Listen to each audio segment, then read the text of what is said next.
Guys, can y'all hear me? Can y'all hear me? Can you see me? Can you hear me? Can you see me? Oh my God. This is an emergency. We have an emergency. Come on in, guys. Come on in. It's Friday night. It's so much going on in the government. It's so much going on in the world that we have to talk about. Load on in. I'm going to give you guys some time. I'm going to give y'all some time to load in because, baby, oh, we got to talk tonight. We got to talk. We got to talk.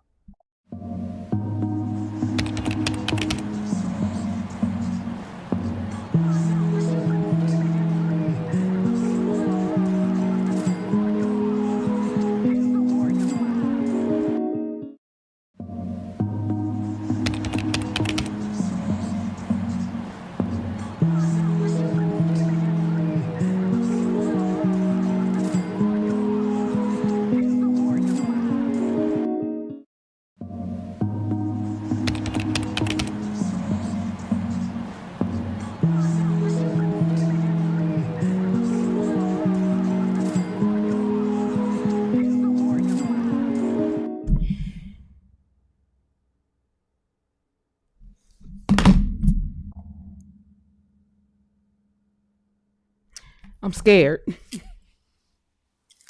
I'm scared. I'm scared.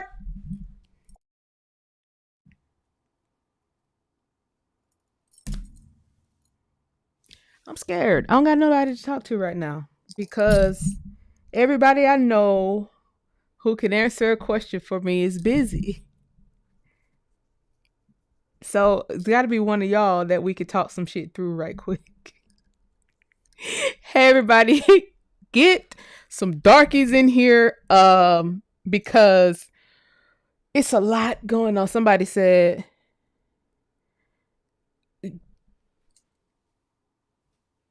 y'all already know what I'm about to talk about in the chat. Somebody said something else. Why are the Siberians coming for you on? Listen, something had happened on TikTok and they're using bot farms, which is absolutely illegal in America. And my pages are getting botted right now, spammed, flagged by this girl who just uh, made a mountain of a very small issue, who I ended up calling ICE on. They thought I was threatening to call ICE, but no, baby, I don't make idle threats. So I actually called ICE on this individual, this foreigner, and I guess her response was to do more illegal stuff. Like, you just don't even know what kind of hole you're digging yourself in. So if someone's made a negative comment towards you, it's coming from the last video that I posted on TikTok explains everything, unless y'all want me to show it on here. But that's not even what I came to talk about, unless y'all want me to, because I didn't realize. Actually, I did realize that they were commenting under some of you guys' posts. Last night, I probably deleted no less than 1,000 posts from social media, from all of these bot pages commenting, I'm a slave, I'm a fake scientist, I didn't go to school, I don't sing opera, all this stuff, right? You know, wow, you just okay. Well, one of the bots did apologize to me when they found me on Instagram and saw that I'm actually all of these things. And I guess she saw a video of me singing and was like, wow, I'm really sorry. It just sounds a little far-fetched that you are a scientist, you are a history book author, and a opera singer. None of those things match. And not that small talk, but they wouldn't match to a person who was raised in a village without much talent or opportunity, See, we here in America, with one thing a lot of people don't know, while so many people talk negatively about Americans, a lot of people don't know that, hey, you can have multiple careers or you can have multiple side hustles. It's just what one would consider a side hustle is actually a career for me. So I don't know. my minor was music in college. So I was going to do science and music no matter what. Anyway, history is just a passion of mine that I turned into something just like anybody could do. Anyway, oh, somebody said, show it, please. Yeah, she said you ain't no queen for calling ice on the look. That's exactly what queens do. I think a lot of foreigners, and guys, we're just going to do this housekeeping real quick before we get into the subject matter. I think a lot of foreigners are under the impression that we're supposed to call ice on each other. They don't realize that no, we call ice on foreigners. And see, once they realize that part, I think they won't be doing so much talking and threatening and all that stuff online, where we can then look into their life and see criminal activity and then report it to ICE, and see ICE stops criminals from coming in. It doesn't just stop criminals from going out, it's both. We can stop you from coming in as well as get you gone. And with the move that was made in the government today, I'm scared. I'm absolutely terrified. With our subject matter for tonight, I'm absolutely terrified. So get some colors in here, some Negro darkies. I'll show the video, but after the live, I do want y'all to go on TikTok and see the video for yourself. It's this girl, this lady that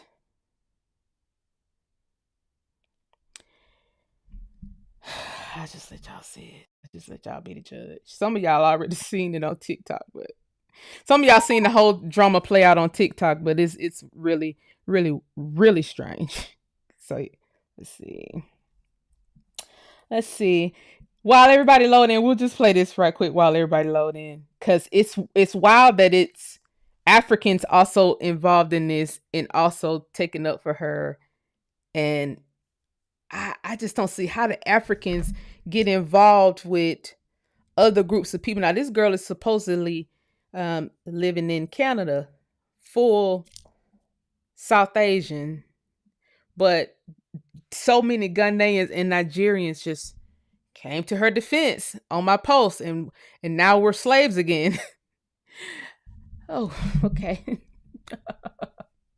I would say 40 to 50% of Americans are uneducated with their level of thinking and capacity for humanity, ethics. So Americans are dumb because you had a very minor dispute, and now your true feelings come out. See, it's so sad because there are plenty actual brown-skinned girls in America who would love the opportunity to work with Clinique. If I'm not mistaken, earlier this year, we had beauty influencers coming out all but feeling erased. And here you are rearing your ugly head with your disdain for America, while Clinique is an American company. Even the agency in your profile is an American company. Even GoFundMe is an American company, where you swiped that 82,000 from those Sri Lanka victims, which equals 15 million in their currency. So what's the real issue here? I just want Clinique to see what happened real quick, because you said the BBC verified you. What is that? A newspaper? Here's what happened. So when I started talking about this, you started flagging my posts using bots. All these pages with zero followers. You also said you was from South Asia, and multiple platforms has you listed as a Desi influencer, so I called you Miss Hindu. I take it that you didn't know, perhaps you didn't know history. You called yourself orange. I just repeated it.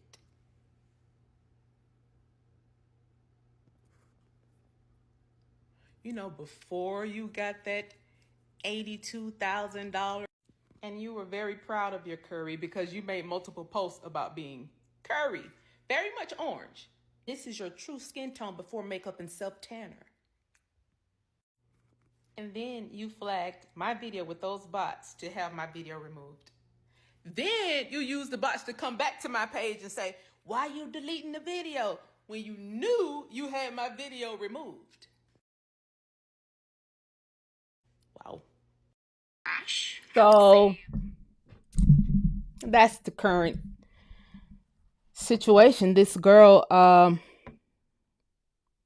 made a comment on her post because she was trying to sell Clinique products, and she was like, "All the brown skinned baddies get in here. We got a new product." And I'm like, "Wait, is the brown in the room with us? Because you're clearly white, ma'am." And and then she took that and started making videos. Mind you, I'm in my hometown all weekend, so I don't see all of this back and forth that's going on TikTok, tagging me in it. I come back to TikTok 3 days later, and it's about 400 tags of people making videos about me saying it's the brown in the room, and all the Africans taking up for her, talking about I'm going against another black woman and it's racist. And I'm like, well, what the fuck is going on? What in the Destiny Swappers? I remember, look, I remember that beauty influencer coming onto TikTok and saying, the opportunities are being given to other dark skinned women. But I never fathomed that they were also being given to women who can make themselves dark. Because she should never have a brand deal with Clinique, and she's not an American citizen. She also should not have a brand deal. And this is not my battle, but because she put me in it, you know, it made me research her. I had to find her real name in order to even contact ICE. So when I found her actual name, then all this other stuff popped up, like these scams. So she collected $82,000 to help victims of Sri Lanka, kept the money. People were hounding her about where their money was. They said she got her body done, she got a house, a car, and she just said she told the people that she was depressed, and that she was going to give the money back. She never gave the money back.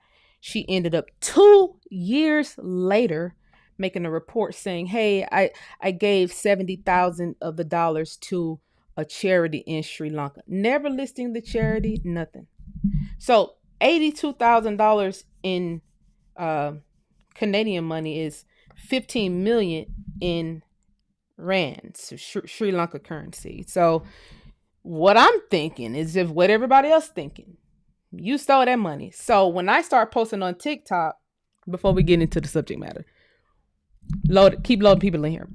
When I posted on TikTok, all of her victims from 2 years ago started coming into my chat. Okay. And when I asked, was she a scammer? They started coming into my chat telling their stories like, yeah, she did scam us, and she never told us which charity the money was donated to. Although she came out and said, GoFundMe verified that I donated it to a charity. I know how GoFundMe works. That's not how it works. GoFundMe, when you're taking up money on GoFundMe, they deposit money into your bank account daily. They don't check to see where the money goes. They just make a deposit. They don't check. So she saw that. She saw those people coming into my post telling their stories and stuff. Oh, baby, she started flagging the video down. And then she took it a step further and started flagging my other videos down. Then that's how these bots ended up all over social media on my pages because of her. They ended up finding my page on Instagram and just spamming my Instagram like they were spamming my TikTok. I mean, spamming it. Then some of them came on YouTube, started spamming YouTube. The only thing is, see, YouTube is the brick wall. So you're not going to see too many of them on YouTube. Because, see, I can say what I want to say on YouTube. I can't say what I want to say on TikTok or Instagram. Y'all know how I get it in over here. So they may be over here sparingly, but it ain't going to be a whole hell of a lot of them over here. They're going to come over here, hear how I talk over here, and then they're going to mosey on long, fade off into the darkness. Or until I contact FBI about this illegal bot farm, because it's actually illegal. And what she did with that money, because GoFundMe is California jurisdiction, that is a form of wire fraud, a huge wire fraud. And 15 million in Sri Lanka currency, if she went and put 15 million in a bank in Sri Lanka, because she never told her people, the Americans, the Canadians, where all the people who donated, she never told them where the money went. So technically, she could have been a multi-millionaire in with the Sri Lankan bank, living in Canada, doing whatever she want to do.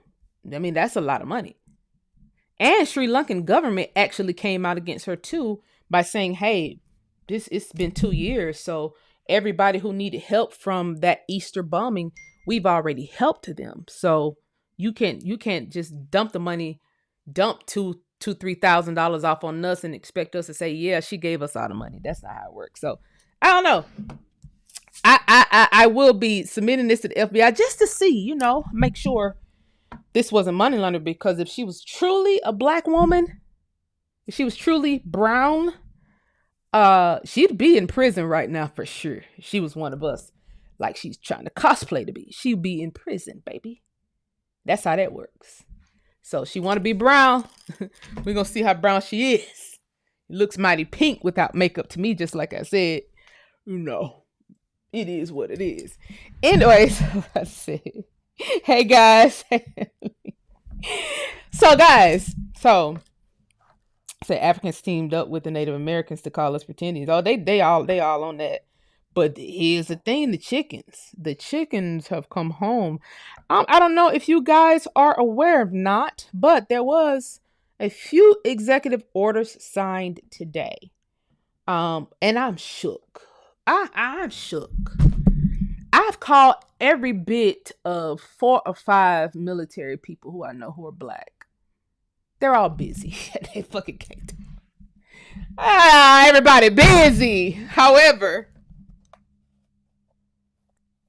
so we're now the War Department, guys.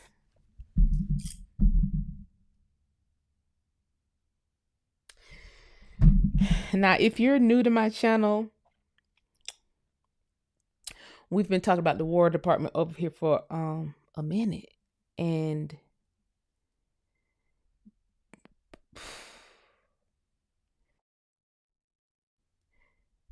I felt like the White House was listening to me. I just couldn't verify it. And then there was this meeting, this briefing, where they said, okay, if y'all want to be the War Department now, we can vote. That was last week, guys? And then today, they actually switched it back to the War Department, saying that this was what the founding fathers would want because they're the ones who put this in place. And Trump also said that we haven't won a war since we was the Department of War. Now, I don't know how true that is. However, I got a lot of theories on this now that this executive order was written. And I have a lot of theories. Also, what came out today is, and this could be staged, I'm not totally sure, but we're going to track it. A lawyer, okay, so these Epstein victims did some kind of press conference. And then a lawyer was saying that he was confused as to why Trump is not trying to release the Epstein files, when back in the day, Trump talked to him when he initially was trying to bring charges up against Epstein, and Trump was actually an FBI informant. And he was the one that helped Epstein get put in jail. So those files could have been classified because he's now the president. And I saw this on Benny Johnson's channel. But quite a few people are posting it like Trump was an FBI informant. I don't fucking know. That's weird. But on the same day, that came out. But at the same time that was coming out, Trump was turning this bitch back into the War Department. Mind you, last week, military tribunals started in Washington. And I have heard rumors of military tribunals. To be honest, I thought it was just some kind of like, how can I put this? I thought it was just some kind of like alien talk. You know how they say, oh, aliens are coming? I thought it was kind of like a conversation like that. Military tribunals. Guys, what the fuck going on?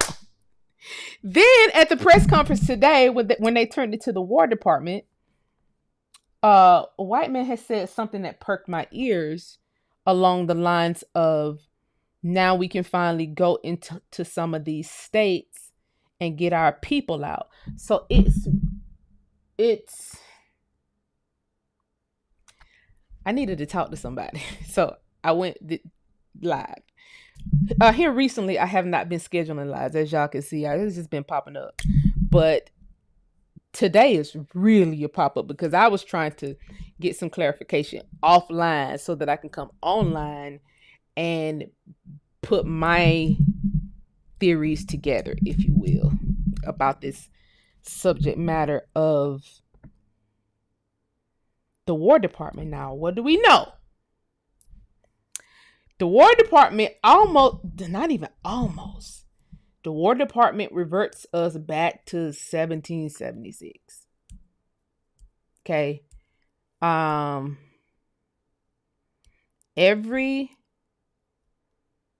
Everything that we had that was taken from us, which I had brought this up before, is under the War Department.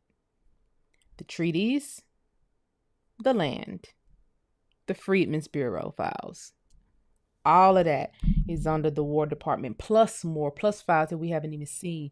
Because when you bring the War Department in place versus something that they made up, Department of Defense, then there are other militaries on the land that has to be put in place. Because when treaties were signed, there had to be a military present on both sides, right?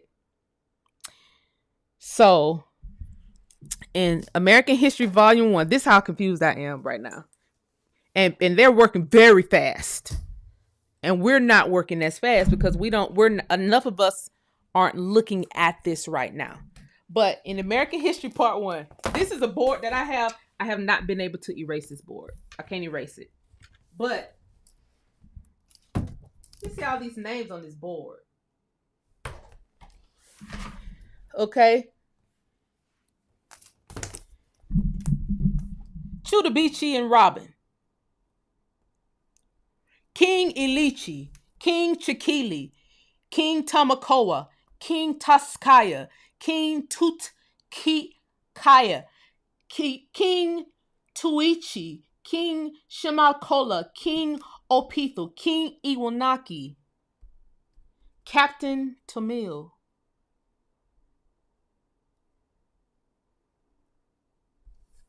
King Tamachichi, not to be confused with Chief Tamachichi, King Ogis, Chief Tachiquatchi, King Popichi,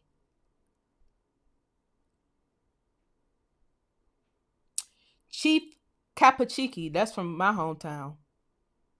And some reports call him King Capachiki. But I wrote Chief Capachiki on my board.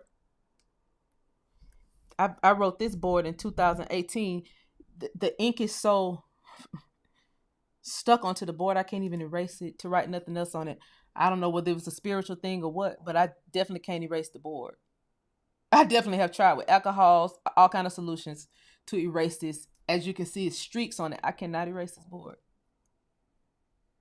So I took these names and I put it in American History Volume 1, just so you can have the names, right? Just so I won't be the only person with these names. But how I found these names is the War Department, right?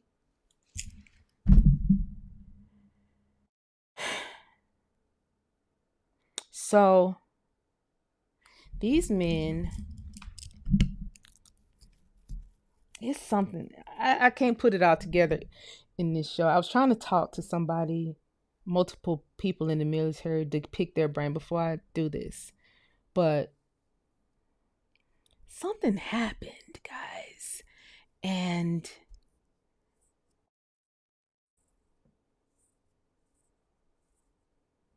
all of our stuff ended up under the War Department, right? And so if you're trying to go get certain things back, and this department never existed, it doesn't exist anymore, then who has jurisdiction to help you? And I was talking about that online, guys. Even when I was talking about the military bases, how the military bases names were changed, but the military bases are on a lot of old black people's heirs property, right? But if you change the name of the military base from what it was when it was taken, then how do you get the property back without proving that the name was changed, or with in documents or whatever? I don't know. It's harder to get it back if the names were changed. So when the Department of Defense was created, I don't think we've been protected ever since. I think the extinction of the War Department also made the Buffalo Soldiers, the Hellfighters, all these, you know, indigenous, colored, black, darky, Negro, whatever you want to call us today, all of those warriors left with it, right? And then the only thing you had left, please share the live. Get some people in here. The only thing you had left was a group of black men in the 70s. It's 4 million black veterans trying to put the pieces together, right? By creating a huge military veterans, almost like their own veteran affairs. Really, that's what it was. The black men created their own veteran affairs. They had a system where when men go to war, they come back to the black veteran affairs, which I showed on here one time. They come back and get like debriefed. And then they enter into whatever system the black man had set up. It's very inconspicuous, right? I can't find a whole lot of files on them, but what I have found, I had to do so much digging to find it, you know. And it's the Pentagon. I think I found those in the Pentagon files, the files that are tied in with the Pentagon, because there was a meeting at the Pentagon that involved them, and I was able to pull it from there. But I'm really shook because this is happening very quick. So whatever lawsuits, whatever Freedmen's Bureau, you remember during the during 1867, when they was writing the 14th Amendment, the Freedmen's Bureau asked um, the government, can they set up their own military? And the government did not pass it, right? Congress did not pass the Freedmen's Bureau military, which would have been all black men, right? And the government said that we will protect you, right? That was under the War Department. Also, when you look at these amendments, this Constitution, it was backed by the War Department. And so people who were not subject to the jurisdiction, as the 14th Amendment reads, may be foreigners now. This move may have turned a lot of people into foreigners. I'm talking about everybody except us. It's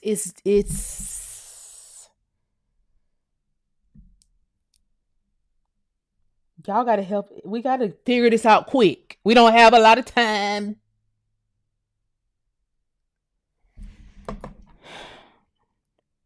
No, we're not prisoners of war. No, no, no, no, no. That's what the whole freedmen come in at in the first place. You got to think with the prisoner of war trope, we was more so prisoners of war if when this thing was removed off. And so the civil rights movement of the 1960s would not have been able to happen with the War Department intact.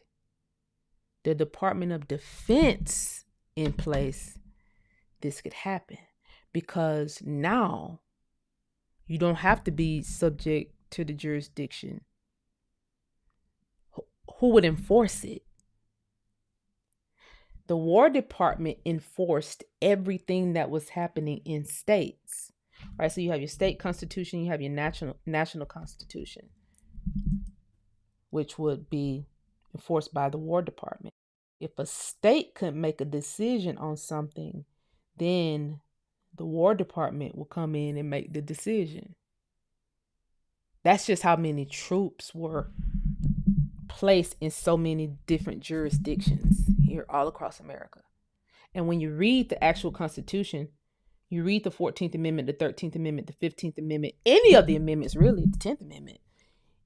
If you read it from the mindset of it's militaries all over the place in America, protecting the land, protecting the people, protecting the commodities, protecting the trade routes, protecting the waterways.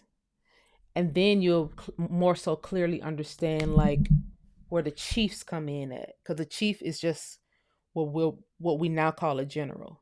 A war chief will be the exact same thing as a general, but all the language was changed over. Now, a king, a queen, you got the titles of nobility act and all that put in place. So there will be no more kings and queens. However, 1774, 1775, before 1776 is all of the above. And when you read the Constitution, even when you read stories about the Civil War, you can clearly see how some people can be foreigners on their own soil, American soil, if this territory was King Tomochichi, which was the last territory to be taken during the Civil War. This might be boring to some of y'all, but I'm telling you, we may be onto some shit. King Tomochichi, who was not alive, of course, during this time, but that was the territory that he and his descendants, bloodline, had. That was the last territory to be taken, and then they called the war.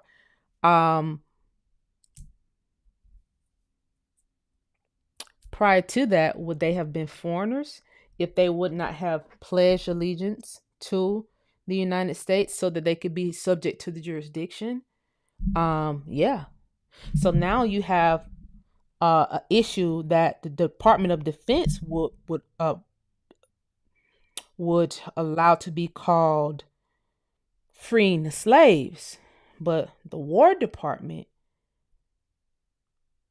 would probably call it states' right, a war of the states, because we're trying to build this nation here, right? We need some military guys in here, black, Negro, colored, darky. Okay, go back to the Civil War. We're trying to build this nation, and King Chikili over here will not sign the treaty. Right? So how can I sweeten the deal for him to get him to sign this treaty? Like, what can I offer him? Because at this time, the South got way too much money. They got so much money that, look, y'all are charging each other tariffs back and forth. The South is taxing y'all. Y'all got to pay tariffs to the South. And these people are dark skinned down here. Real brown people. No, they ain't no Suntan lotion ain't no makeup. It's real black down here.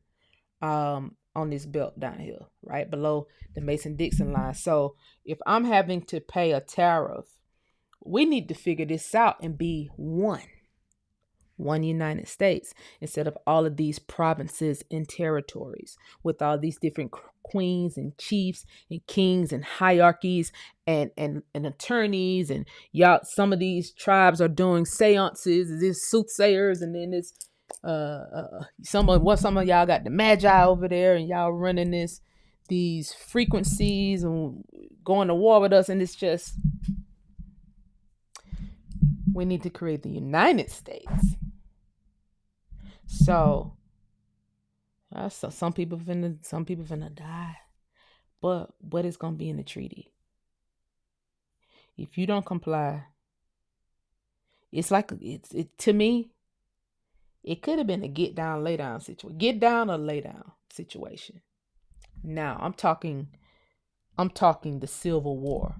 And now after the Civil War, you have all of these people who have no fucking where to go. Because King Yahoo of the Kawita territory gone. What happens to all of his people? King Opitha, the Sawakola, Chief Wayami, the head warrior of the Chihas in the Hope Mocha. That's my area down in Albany. We still got Cheehaw Park down there today. Cheehaw was a whole Indian tribe, Chief Maitokanye of the Oconee. What happens to all of these? What happens to all of these people that were in these territories, right? Okay. Let's do this. Let's do this. Let's show this while we figure this out. If any trolls in the chat while I'm not looking, please let me know. While we trying to figure this out, get some people in here. Shut alive. Y'all know these are some tough conversations, but boy, baby, we got to have them. Let me show y'all this real quick. Constitutionalized the Civil Rights Act of 1866, which had been passed by that same Congress just 2 months earlier. The 1866 Act explicitly denied birthright citizenship to persons, quote, subject to any foreign power, close quote, and to, quote, Indians not taxed, close quote. It is clear from the debate in the 39th Congress that Congress decided to replace this language with subject to the jurisdiction thereof, not because Congress suddenly and without any comment decided to broaden the scope of birthright citizenship from the act. Rather, Congress was concerned that the phrase Indians not taxed language generated uncertainty about the citizenship status of the children of Indians, primarily rich and poor Indians. First, they intended that the children of tribal Indians who resided on reservations and owed their direct allegiance to their tribes would not be entitled to birthright citizenship, but the children of assimilated Indians who had left their reservations and had established permanent residence among the body politic of the states would be entitled to birthright citizenship. Constitutionalized the Civil Rights Act of 1860. Did we follow that? Did y'all follow that? Did y'all follow that? Did y'all pick up what was being put down? Now, I really don't understand Donald Trump. I ain't gonna lie. I don't. Because, see, people in the government know, especially with them saying I don't know. People in the government know that this was about the children, the families who were already indigenous, right? But they also know the 13th, 14th, and 15th Amendments were written for Black Americans, Negroes, colors, right? So if you say that out loud, then it flips too many tables, right? If you say that the only people over here with a bloodline birthright are Black Americans, what would that do to the nation? What would that do to foreign powers? What would that do to states like the state of Israel, who's now, because it's the Department of War, they are foreigners? What would that do to these people? Would that make them attack us? Would that leave the gate wide open for an attack? And if so, this is in the back of me. If so, then that means Negro, colored, darky veterans, y'all don't have a lot of time to goddamn organize. The National Guard may help you or they may not. If a war pops off in the land, and I'm just being hypothetical here, I don't know. That's why I wanted to talk to I wanted y'all to bring some military people in here. If a war pop off in the land, right?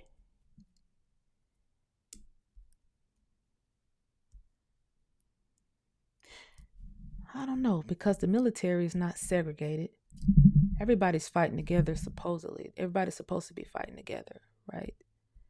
There are black guys in the National Guard. So you can look at it like this. What the National Guard is today, the Buffalo Soldiers, the Buffalo was at one point. So if there was a jurisdictional issue in Georgia and it needed to be handled real quick, and whoever's down there could not handle it, then you can contract, you can ask, but they couldn't just come in and do it. They had to be let in, right?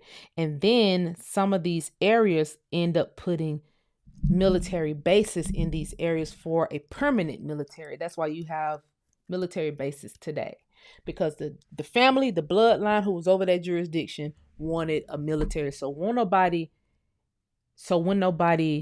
encroach on them. Why was encroachment important when they're telling you you're a slave? Well, it's important because you could have been farming a commodity, cotton. You could have been farming sweet potatoes. You could have been farming tobacco. You could have been farming almost anything. Wool. We got a whole area up here in Metro Atlanta called Woolsey, Georgia. It's Metro Atlanta because it's near Fayetteville, not that area. What were they farming out of there? Wool. So you have these territories that trade. You have these military encampments, and you can almost look at the military bases and know where the big money was. Wherever his big money was, is definitely a military base that's permanent there.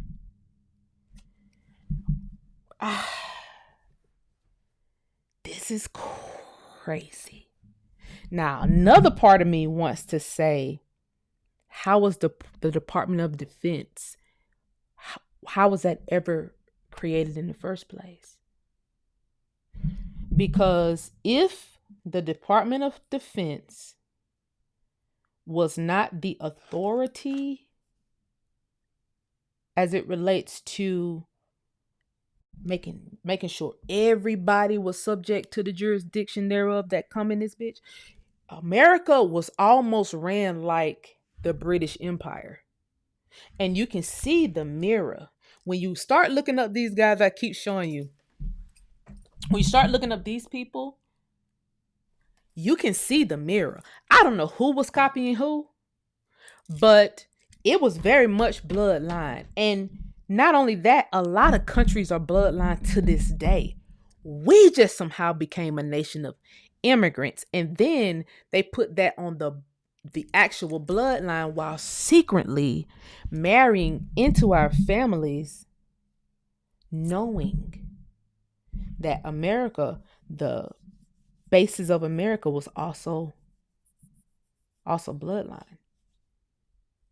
And that's why the Asians could not just come in willy-nilly. The Africans could not just come in willy-nilly. No matter what anybody tell you, the Europeans couldn't just come in willy-nilly neither. And no one was able to do that. because there were so many military outputs.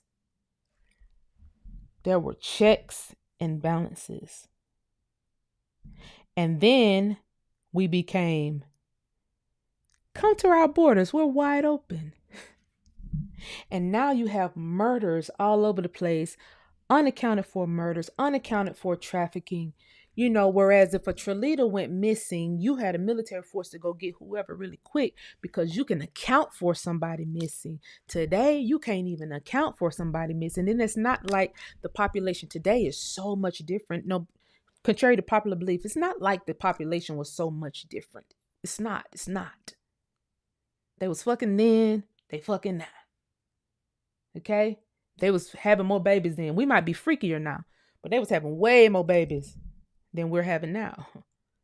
So one would even assume that the population was way more. This feels like we're talking about a deep subject matter on a Friday night. I'm sorry. The chat is not moving. Y'all probably, I'm head blown. I don't know. All this shit happening today. This is happening today. And majority of the Negro colored darkies are not going to be paying attention to shit until it's just too late.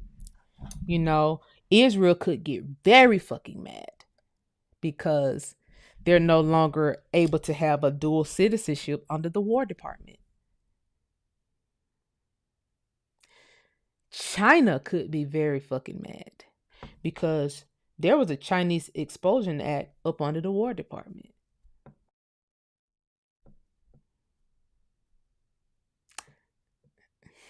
A Chinese exclusion. I keep saying expulsion.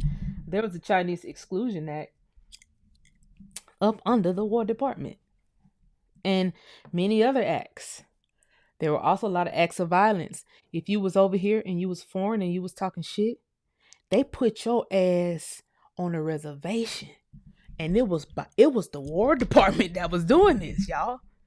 If y'all came over here in droves, right, for whatever reason, you got let in to America for trade, for whatever, or you could have beat up a band of Indians somewhere and took their land. The War Department came and really roped your ass off and pushed you in the reservation and monitored you.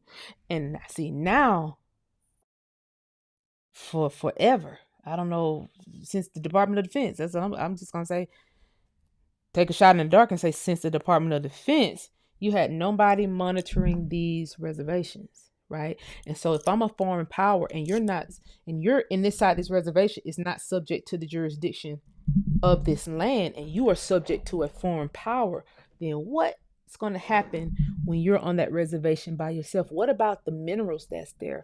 What about the mining capabilities on that piece of land that we put y'all on? Is that now going to foreigners? Do y'all remember this whole pipeline ordeal when they was trying to build the pipeline that went from America to, I think, was that the Nord Stream pipeline? I think it was the Nord Stream pipeline. It was supposed to go from America to Europe and supply Russia and Eastern Europe and some other places. But that was coming from directly under our bloodline soil, right? And there's no military in place to stop it.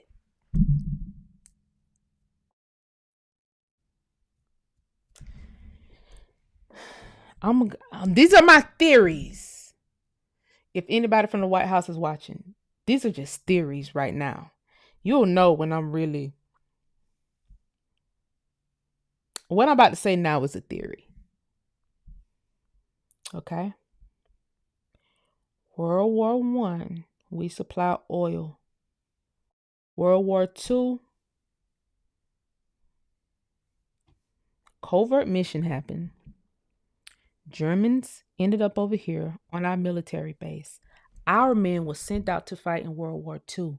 The Germans here in America started their own World War II. Sundown towns, dams, bombs dropping. Not just in Tulsa. Tulsa is not the only bomb that was dropped in this bitch. plenty bombs were dropped.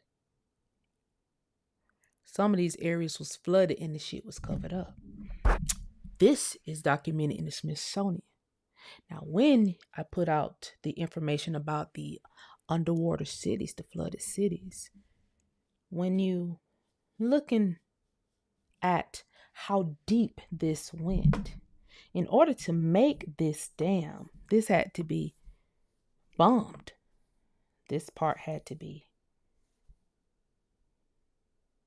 bombed. So it was many bombs dropped. And then when our men came back, the ones who made it back, because remember, we still have a lot of men missing from the world wars. I hope I said World War. I feel like I said Civil War just then. I didn't mean, if I said Civil War, I didn't mean Civil War. I meant World Wars. World War II. We still have men missing from World War II, veterans who never returned.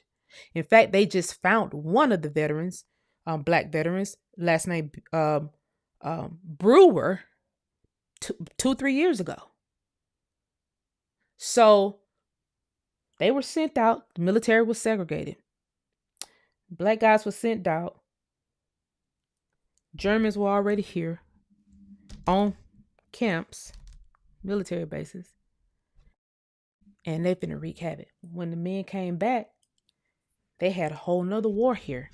A lot of military men got lynched. They ended up in their own war on their own soil, and they were all that they had.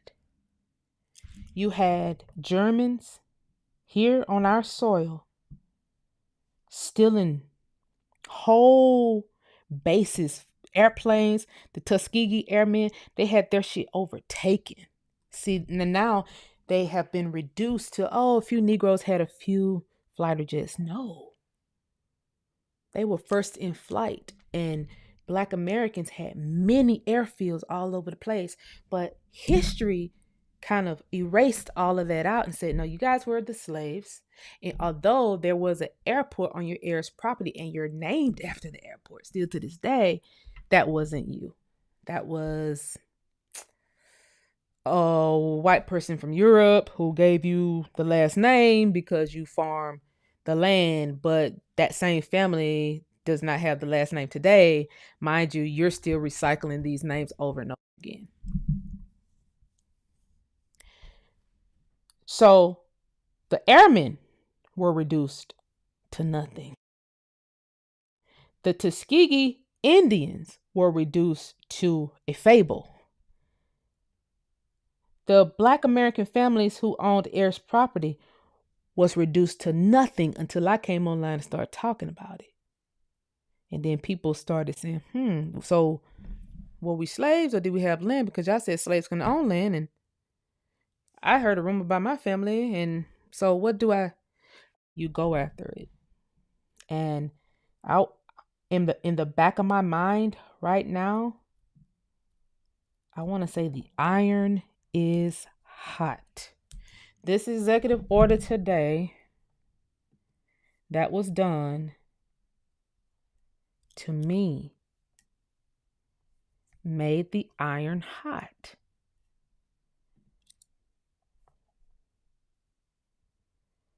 Okay. Restoring the United States Department of War. By the authority vested in me as the president by the Constitution and the laws of the United States of America, it is hereby ordered on August 7th, 1789, 236 years ago, President George Washington signed into law a bill establishing the United States Department of War to oversee the operation and maintenance of military and naval affairs. It was under the name of that the Department of War. I didn't hear not one channel on YouTube talking about this shit until we over here on Unpacked.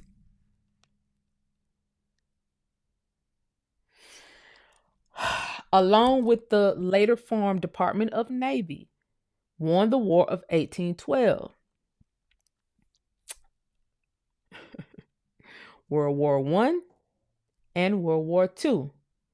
inspiring awe and confidence in the nation's military, and ensuring freedom and prosperity for all Americans. The founders chose the name to signal our strength and resolve to the world. The name Department of War, more than the current Department of Defense, ensures peace through strength, as it demonstrates our ability and willingness to fight and win wars on behalf of our nation at a moment's notice, not just to defend. The name sharpens the department's focus on our own national interests and our adversaries' focus on our willingness and availability to wage war to secure what is ours.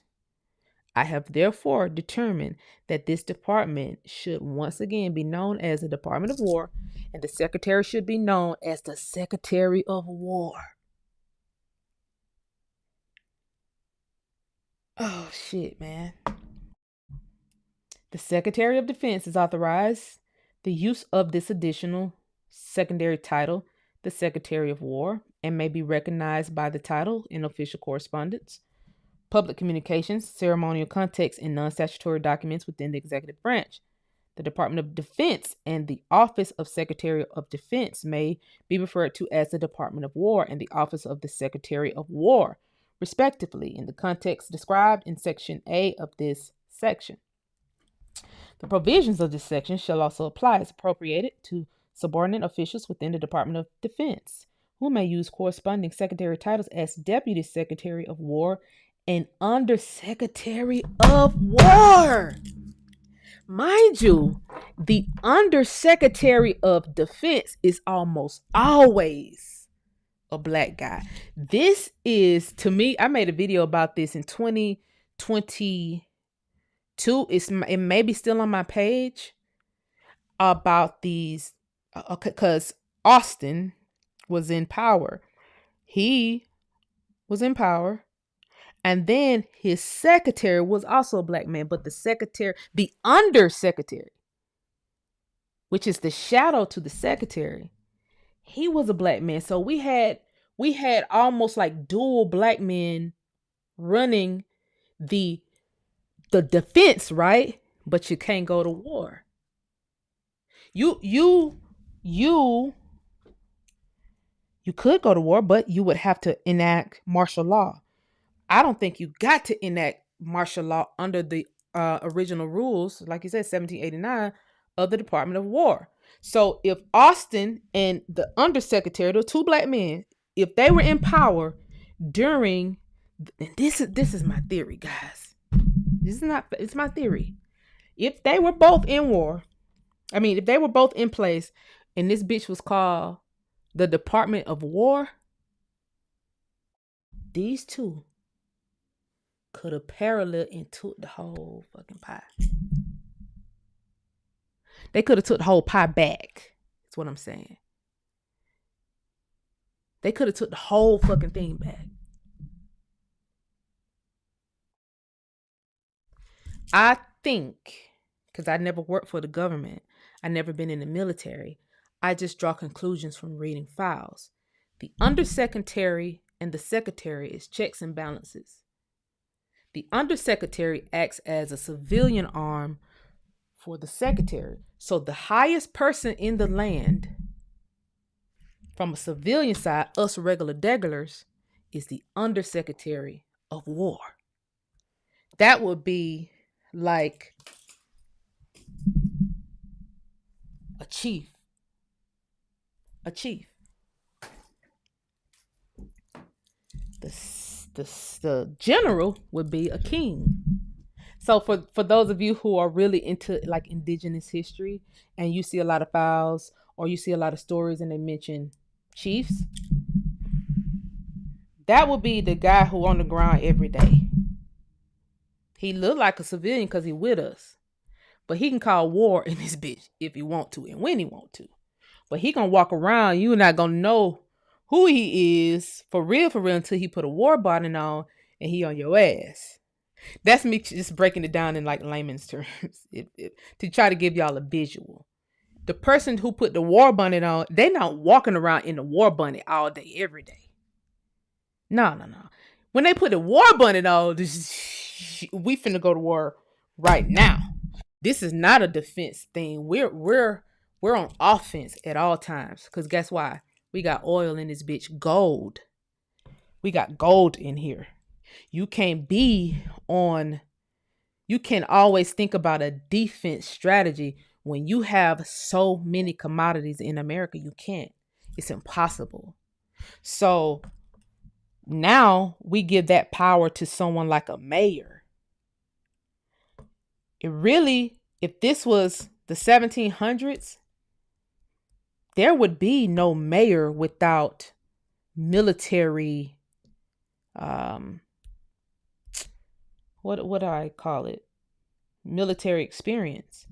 You wouldn't just be over no city, no territory. No, that would be the chief. You would have a chief there.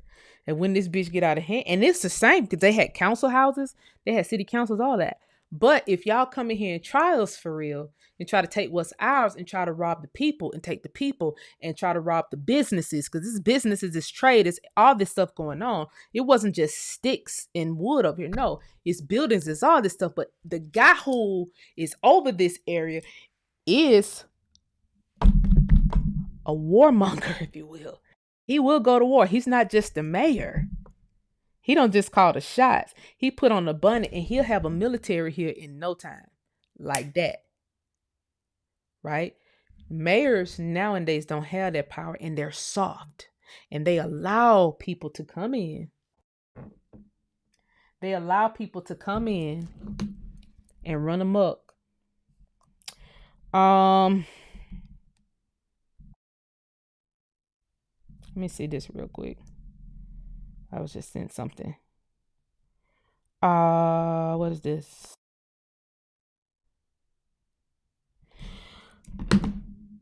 You weren't just coming in taking no land. You was not gonna call this no sundown town.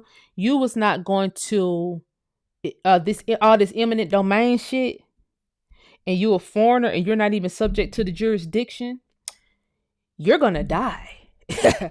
And really, the more I read records, the more I see why it could be a Department of War.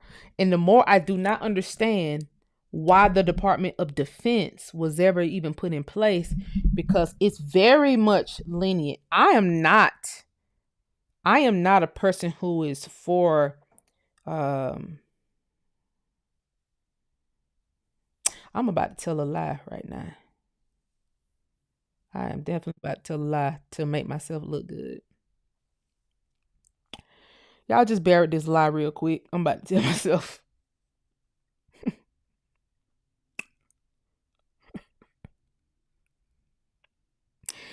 I am not a person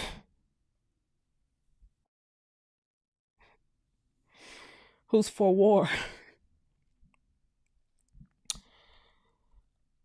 But since y'all have known me on the history side, I have very much said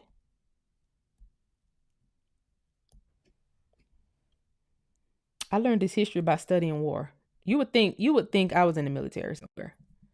At least military intelligence or something, which with the much files I've read and my mentality. I but I think from a standpoint of commodities, because I did them simultaneously. I never even liked, and some of y'all can attest to this, for the new people in the chat. Some of you OGs can attest. I didn't even like people coming in my chat saying peace, peace, and peace and all that shit, because I kept telling people, it's not peace. It's people gunning for you. You're at war. You're just not looking at it. And it's not for women to look at it, because it'll put women in a fight or flight. Women shouldn't be in flight or fight because of how our hormones work. That's a quick way to put yourself into a bad position. A man shouldn't be in fight or flight all the time, but men, how a man is made up, he's better suited for a fight or flight situation. And if you put men in a situation where they're soft or they are not aware, then they won't protect the land. You keep them misinformed. They don't even know they have the land. You don't run everything down to them. They don't know that they're tied into the commodities. If you misinform them about war, then they don't know that during war times, the commodities were held in order to supply the troops with whatever they need in order to do the war. After the war, the commodities and anything made from the commodities royalties were released. If you don't debrief a man about these things, then they won't know. But also, whose responsibility is it to debrief men? Whose responsibility is it? I'm thinking if you have a Department of Defense, you could lay down your burden by the riverside and not study war. And then you'll be lackadaisical. You won't be aware. Then you have whole trafficking tunnels running right in your backyard. You're not doing shit about it. You can't.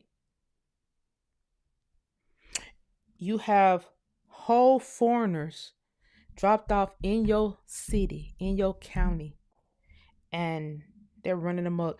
In my hometown, Wednesday, Albany, Georgia, a huge trafficking lady who was over a huge trafficking ring here in America, North America, the United States of America, was busted in my hometown of Albany, Georgia this week.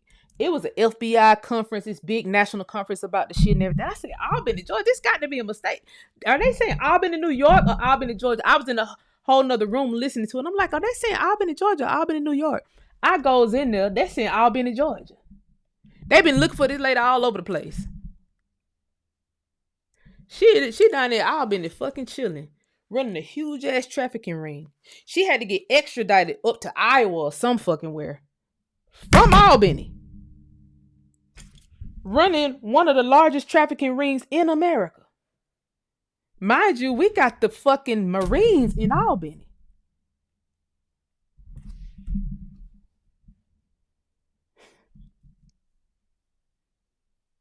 But they can't go to war.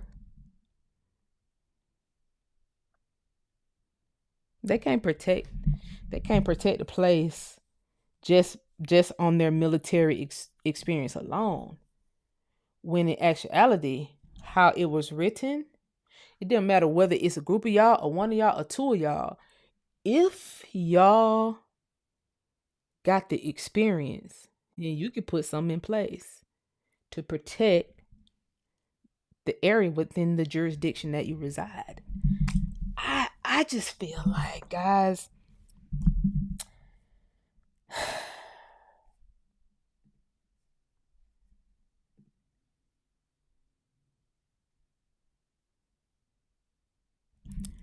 I feel like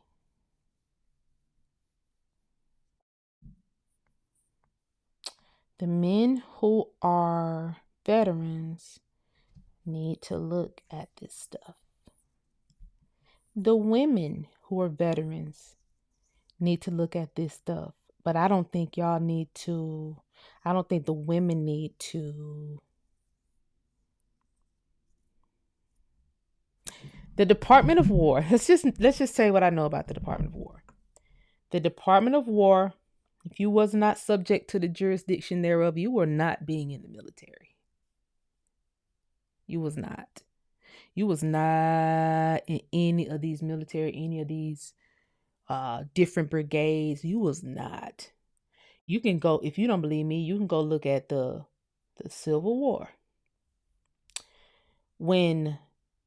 Before this was just one United States, when they were still battling state-wise, the men in the Confederate, black and white, they all had to pledge allegiance in order to be subject to the jurisdiction when they was moving from the Confederate to the Union. You was not just fighting going from the Confederate to the Union. And mind you, these were contracted by way of you being in the jurisdiction of the Confederacy. You was considered Confederate. But these were different, very different brigades of men. Some didn't even consider themselves no Confederate or none of that. But you're in the jurisdiction below the Mason-Dixon line. So by default of that, just like the military college that I always bring up that was in Southern Alabama, that black man that was down there in Southern Alabama had either 10,000 or 100,000 troops. It was a crazy amount of troops for this black man to control during the Civil War. And he took those troops because it was a military college in Southern Alabama. Somebody on here from Southern Alabama can back me up, because every time I bring this up, I forget the name of the guy's name. But the story is very much outside. The story is not like a hidden thing. Well, maybe it is. He took these troops because they was asked by the president then to come and help fight in some of the theaters up north. He took some of those men up north.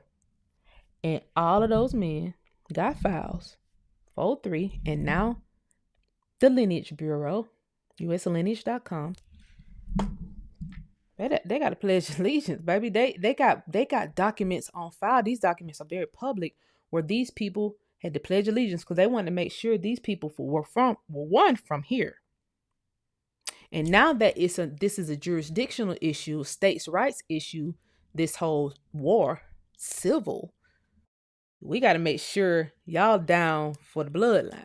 We got to make sure, first of all, that y'all could even fight over here. When they did that, they crossed a certain amount of men over. Mind you, the mirror to all of this is when you had a treaty that needed to be signed. It had to be a military there anyway. So what if all of the treaty signings, like Dancing Rabbit, all of the treaty signings, what if those were the theaters?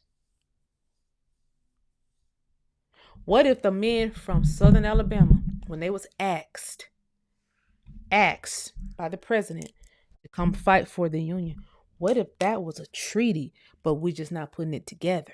Because there's so many fucking treaties. But under the Department of War, militaries had to be in place in order for treaties to be signed. That means a chief was exactly what I'm calling him, a military leader. The chief was in place. I did somebody's genealogy in here and tracked them back to a chief. Chief went up to Washington. Chief didn't make it home. But a treaty was signed.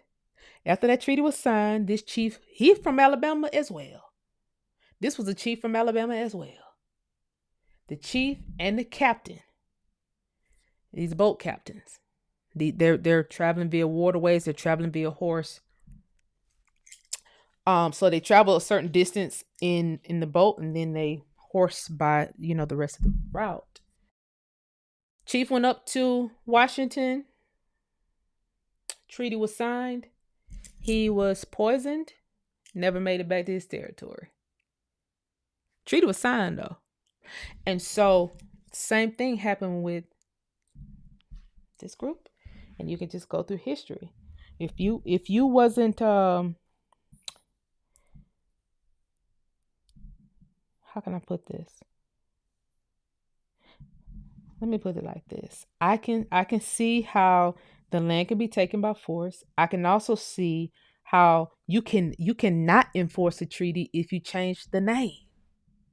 If you change the name from the Department of Defense, from the Department of War to the Department of Defense, then everything that's put in place where the heir's property can never be sold, it just rotates within the bloodline forever. Just like Disney World, the damn people over in England, they're rotating the Disney World in their bloodline over here in America now. The parliament over in Great Britain, the royal family, their piece of land was they took their piece of land, married into the bloodline of that tribe that was down there in Orlando, and they will have Disney World until the last bloodline heir dies. See, and that is not just for Orlando. That's literally everywhere around this bitch. We're just not looking at it like that. Because we're too willy-nilly. We don't be on defense until it's time. Versus you on offense anytime you wake up.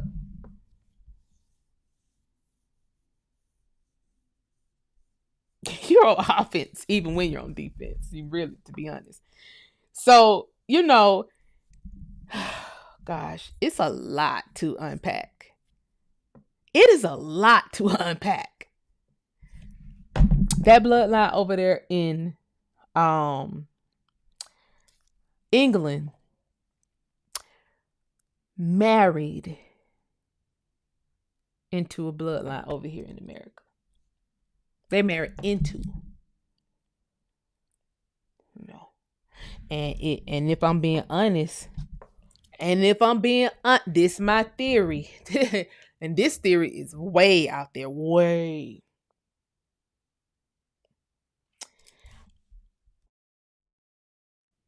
I think there was already a King George over here that didn't have nothing to do with England. I think there was already a Queen Charlotte over here that didn't have shit to do with England. I think them people was already over here, but you wouldn't be able to think that way unless you had another set of kings. Unless you had a King Tomochichi, because you call him Chief all day, but that was two different people. That was a bloodline of Tomas. Or you call it Tama. Like the coast, there was a bloodline of people that were high kings, high queens, upper, rich, very much rich, very much, you can say, because of the area that these King Tomochichis and Chief Tomochichis were in, Savannah region, those people was very much rich. That was the premier port of America, Savannah, Georgia. not just the South. That was the premier port of America at one point. The Revolutionary War was fought in that territory. They was gunning for Savannah then. They was gunning for Savannah during the Civil War. Shit, might be gunning for them today, except there's nobody on offense. Ain't nobody on defense. But when you think about this region and you think about the ports, you would have to tie them into Noble Jones, who had the largest plantation in America at one point. Now, why would I tie Noble Jones, the person that history calls Noble Jones? Why would I tie him into King Tomochichi? Well, why were they gunning for that area? You got the Wormslow plantation still down there, not thriving, owned by the state. It's cheated to the state, as if the Jones family ain't still down there in that area today. But if nobody gives the Jones family, the Worms, all these families that's tied into that bloodline, multiple surnames tied into it. If don't nobody give them the information, the history, they will not be on offense. They will not be actively going after it. They wouldn't be actively going after it. They're going to sit like a defensive person and wait to be attacked. They're going to sit and wait. They're not actively throwing the ball. You're not actively trying to catch the ball on defense. You're just trying to bat it down, maybe. When you see it coming to you, though, you're not running the right. You're not running the play. The play is being ran on you. If that makes sense. You have to run the play when it's your land. You have to run the play. And if you don't run the play, foreigners will come in and run a play. They'll come in. They'll cosplay you. They'll say their skin is brown. They'll darken it in order to look like a black woman, right? Let's just say they're from Hindustan. They can come over here. They can say, well, I too am Indian. Don't you see? My skin dark. Next thing you know, you done married a black man, a Negro colored darky. And you went from a Hindustan, Sri Lankan red dot to a Jones. Because you was able to blend in with the furniture. Now you done married into a bloodline over here. Now you're here to stay. Now you're not just a Indian American. You're an American Indian. And it can happen just that quick. When you're not paying attention. When you're not actively drawing a route to run and you're not actively looking for your wide receiver to catch the ball. You ain't doing none of that. You will fall for all the tricks. You will fall for all of the tricks. The Department of War also had a branch for elders. So you got these, what do they call it? Old man something. Where guys who were older could join the military. They still could join the military and still be active. Like we saw those 62-year-olds kick ass during the Montgomery Brawl. Them men could enlist in the military under the War Department. How they fight. That was still on the books. The Department of Defense, what you got to be under 42? It didn't matter. If you was physically fit, if you knew strategies, it looked like to me, they were just putting these guys out there. They knew strategy and all that. They was physically fit. You could fight. You could fight to protect what's yours. And, let me read some comments because I feel like I am rambling. However, I don't know whether I'm excited. I know I'm scared. This is very scary. The fact that I felt like a lone soldier talking about the Department of War.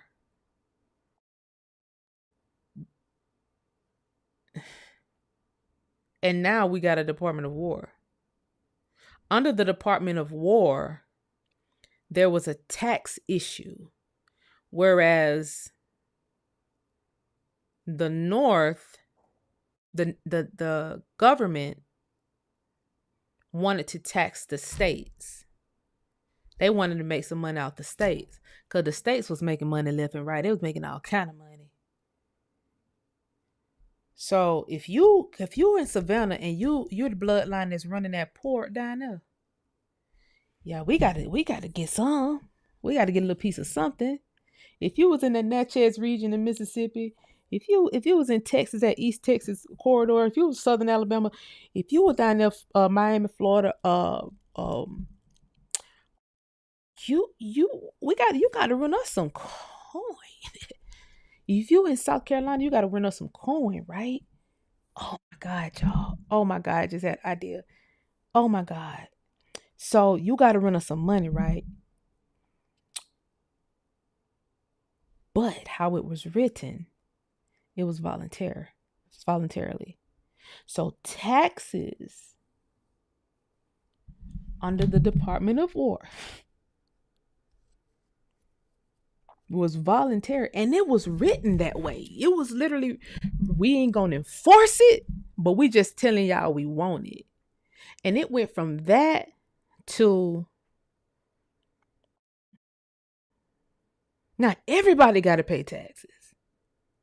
Not just the ports, not just the people running the commodities, which we can call those companies, not just the business owners. You got to pay taxes on that land. Only people who don't have to pay taxes are the Indians not taxed. The Indians not taxed was also excluded. Now we're subject to the jurisdiction, but we technically can't tax them because they're not taxed. It's not permanent. But it's voluntary. If they want to pay us some taxes, they can. How they was able to go around the Indians not tax was the Indians not tax had to pay airship fees. So we still had to pay, bitch. Everybody had to pay something. You still had to pay airship fees. But it wasn't considered a national tax, if that makes sense. But if I'm the Department of Defense, I'm not enforcing no airship fees. I don't even want you to know you got heirs property, for one. For two, I'm just going to tell you was fucking slave. When we go back and look at the Civil War and we think of this tax issue and this tariff issue, I'm Savannah, right? I control the port going in and out. Everybody that come and put their boat up here, y'all got to pay me. Y'all got to pay me. And then I don't have no overseer that I get the money to. And now I'm down this bitch living high on the horse. I'm rich. Okay? I'm rich. All these people down here rich. Because we getting money left and right. We getting money left and right. If I'm the government, if I'm in the North and I want a piece of the pie, whatever tribe, but we're going to just say it's a tribe. Let's just say this was an in-house fight that was going on. Let's just say it was no foreigners involved. Let's just imagine no foreigners involved. This was in-house. Let's say those were the Iroquois. That was the Iroquois Confederacy. We know what it is. We know it wasn't because they actually ended up in the South. However, let's just say it was, right? Let's just say the initial fight, the Iroquois Confederacy, they wanted some money. They wanted some of that money, baby. Boy, y'all living high on the horse down here. This the black belt, this black dirt down here. The soil is different. Not saying we can't farm up north, but the soil down here is different because it's black. It's more fertile. So y'all farming more stuff down here. Not only that, y'all farming the highest commodity on the land right now, which is cotton, and they want cotton all over the world. They need it because cotton is not farmed anywhere else but America at this point in time. Rice is coming almost exclusively out of America, contrary to popular beliefs that it was in Africa. It wasn't.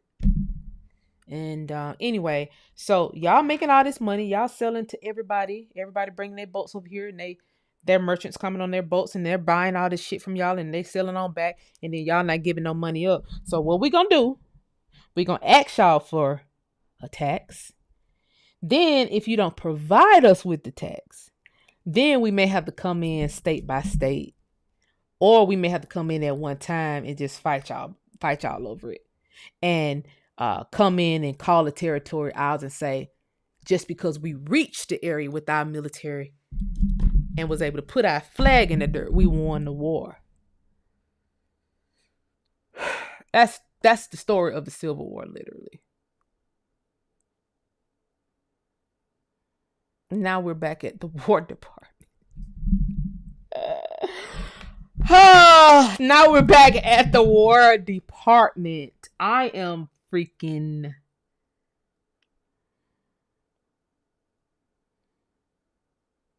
Jesus Christ, I don't know. But did that sound like what that sounded like? I tried to talk to some people before I came on live, so I left talking to y'all.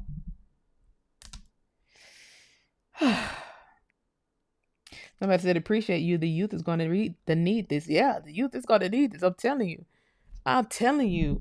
Look, we had military guys 18 years old, 17 years old, and you got to think the War Department, right?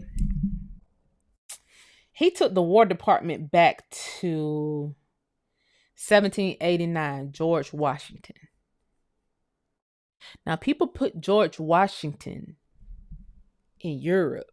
George Washington was not. Y'all got to think,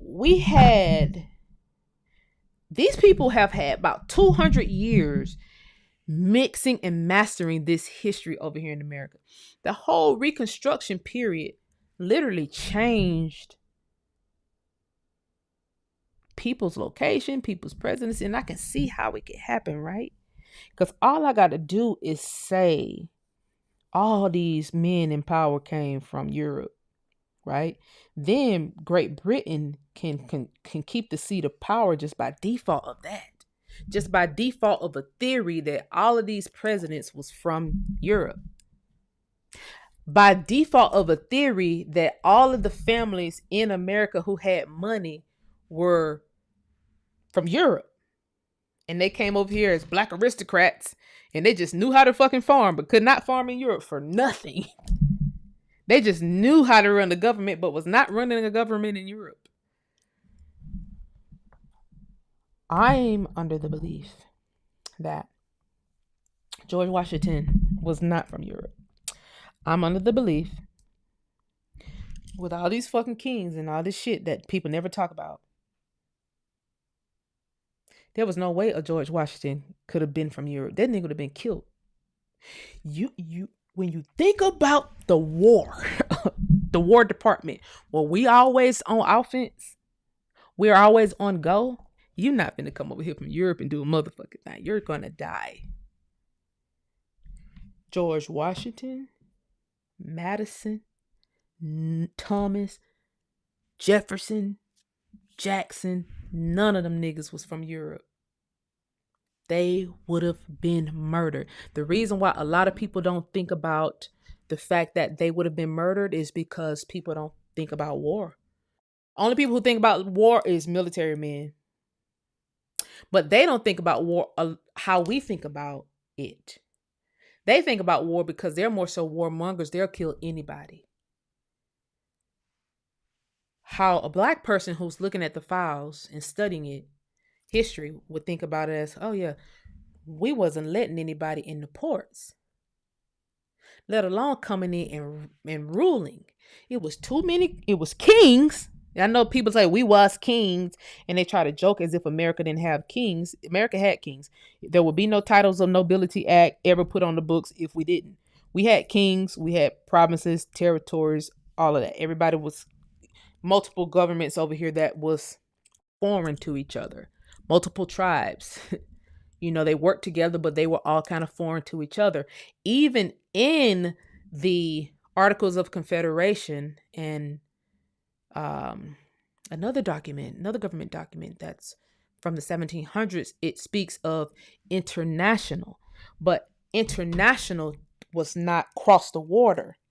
International was cross our waters because there were different nations that were not in sync with each other. So there were international trade inside of America.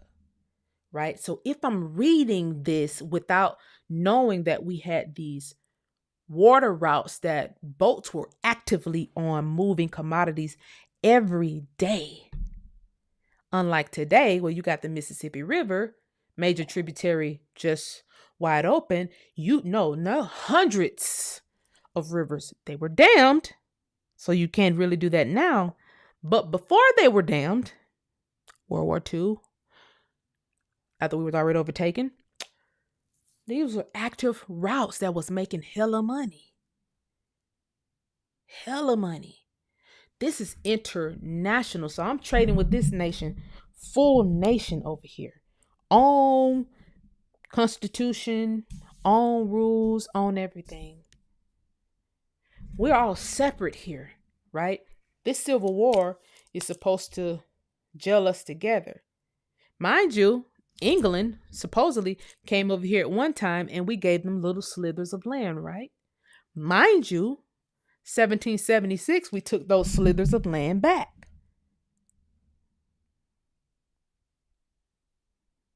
That's what 1776 was about, right? However, let's just say Washington, one of the premier Negro names, you will rarely see a white Washington today. Let's just say he was from America. And he said, well, I kind of see what Great Britain had said when they was over here. Now that we didn't kick their ass and kick them back over to Britain, let's implement that shit for real. Like, let's do that for real, because Actually, that's a great ass idea. We should be all one. Whereas it's an upper government, and all these niggas got to pay the piper, pay Uncle Sam, all of them got to pay the piper. What if them was? What if that was a group of what if that was the Iroquois Confederacy?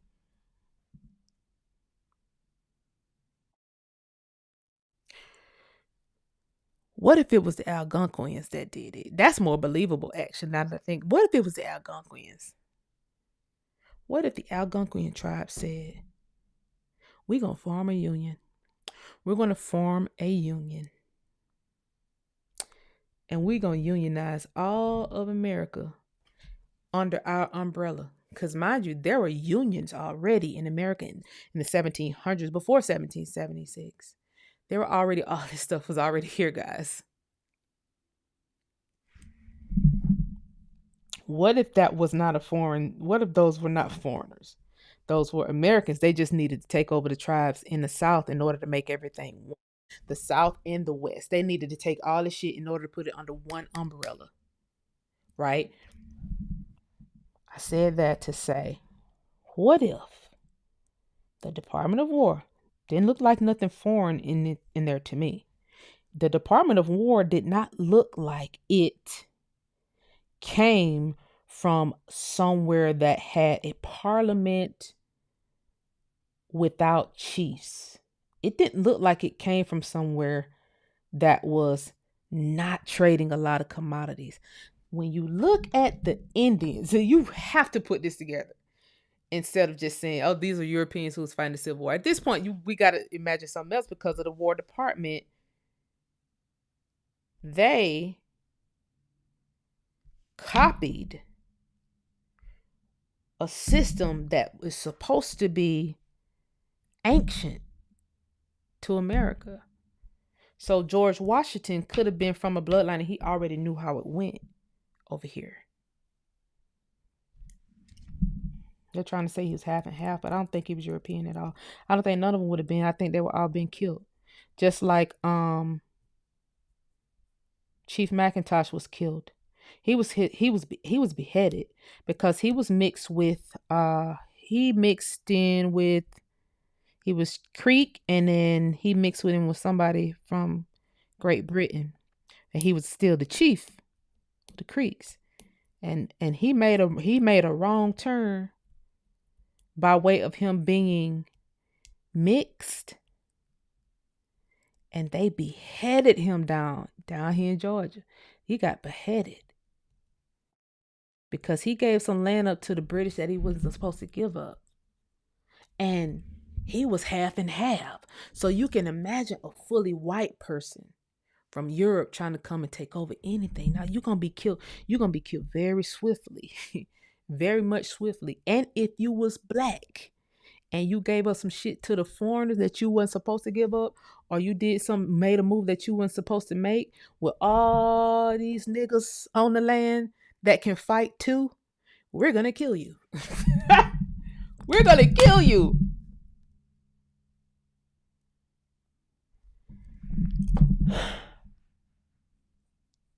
Oh my goodness. This is history, guys. This is history. Putting history with current events to try to, and because we have consistently been doing this history, we can sit here and unpack this stuff. Whether it's unpacking it with a theory until we're able to put the pieces together, or however. I'm getting this story because of stuff that I read, stuff that I have seen, visions that come in my mind, like ideas, like I just had that idea about why nobody from South Carolina during the Civil War, nobody from South Carolina, no brigade of men signed up for the war. If we keep pointing that out, I pointed that out in Who Stole the Cookies in 2019, that nobody signed up for the war. So a Harriet Tubman was sent down to spy, right? And then I call her a snitch because they didn't sign up for the war in South Carolina. It's big ass ports in South Carolina too. South Carolina port and Savannah port went like this. See, they went hand in hand. And I think it was to the point where if Savannah ports got too busy, traffic was rerouted to Charleston. These were pure American bloodlines. Pure. It wasn't no foreigners. It wasn't no fugazi. You were not fucking around these people operation.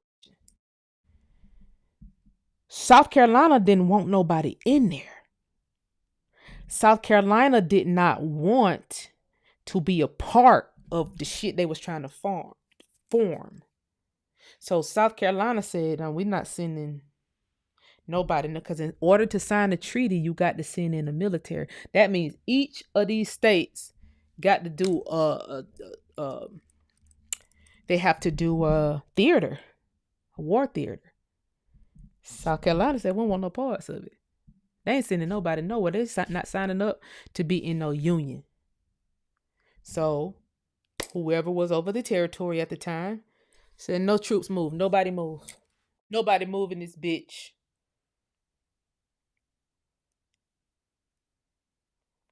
And now we don't know what y'all doing down there in South Carolina.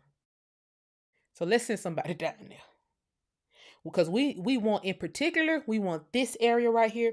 And we need to know what's going on down there in that area down there. So somebody was sent. A spy.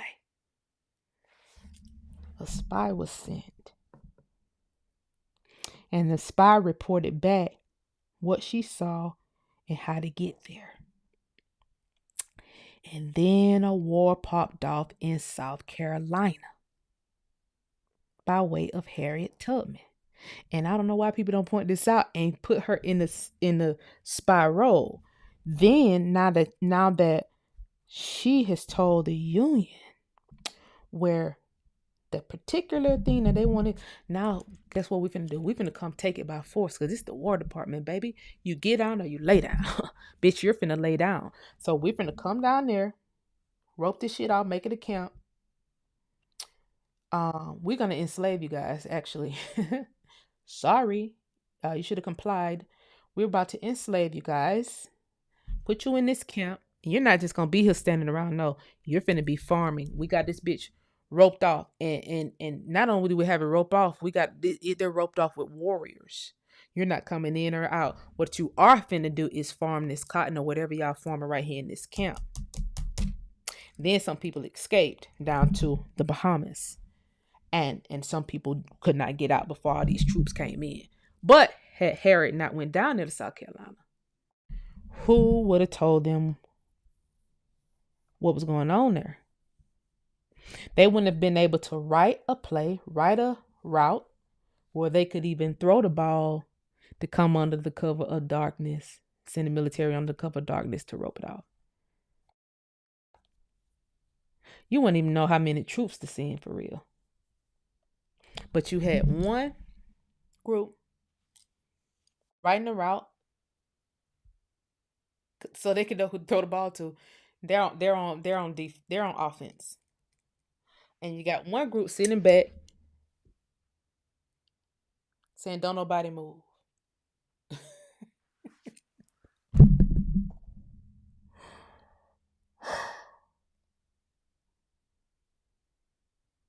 Oh my God.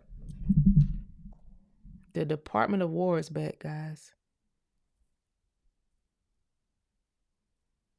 So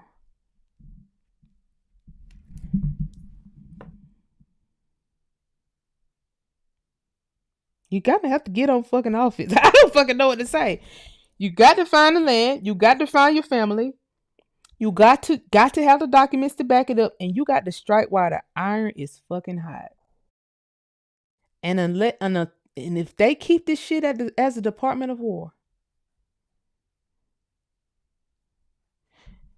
what court is gonna throw? Courts already ain't throwing heirs property disputes out. They're not. It's people just I don't want people to go public with when you win some land back, when you get land back. Do not go public. Really don't go public. Not really, bitch. Because guess what? You don't know how this shit can play out for real. Say you get 300 acres back, right? They know you ain't got no military in place.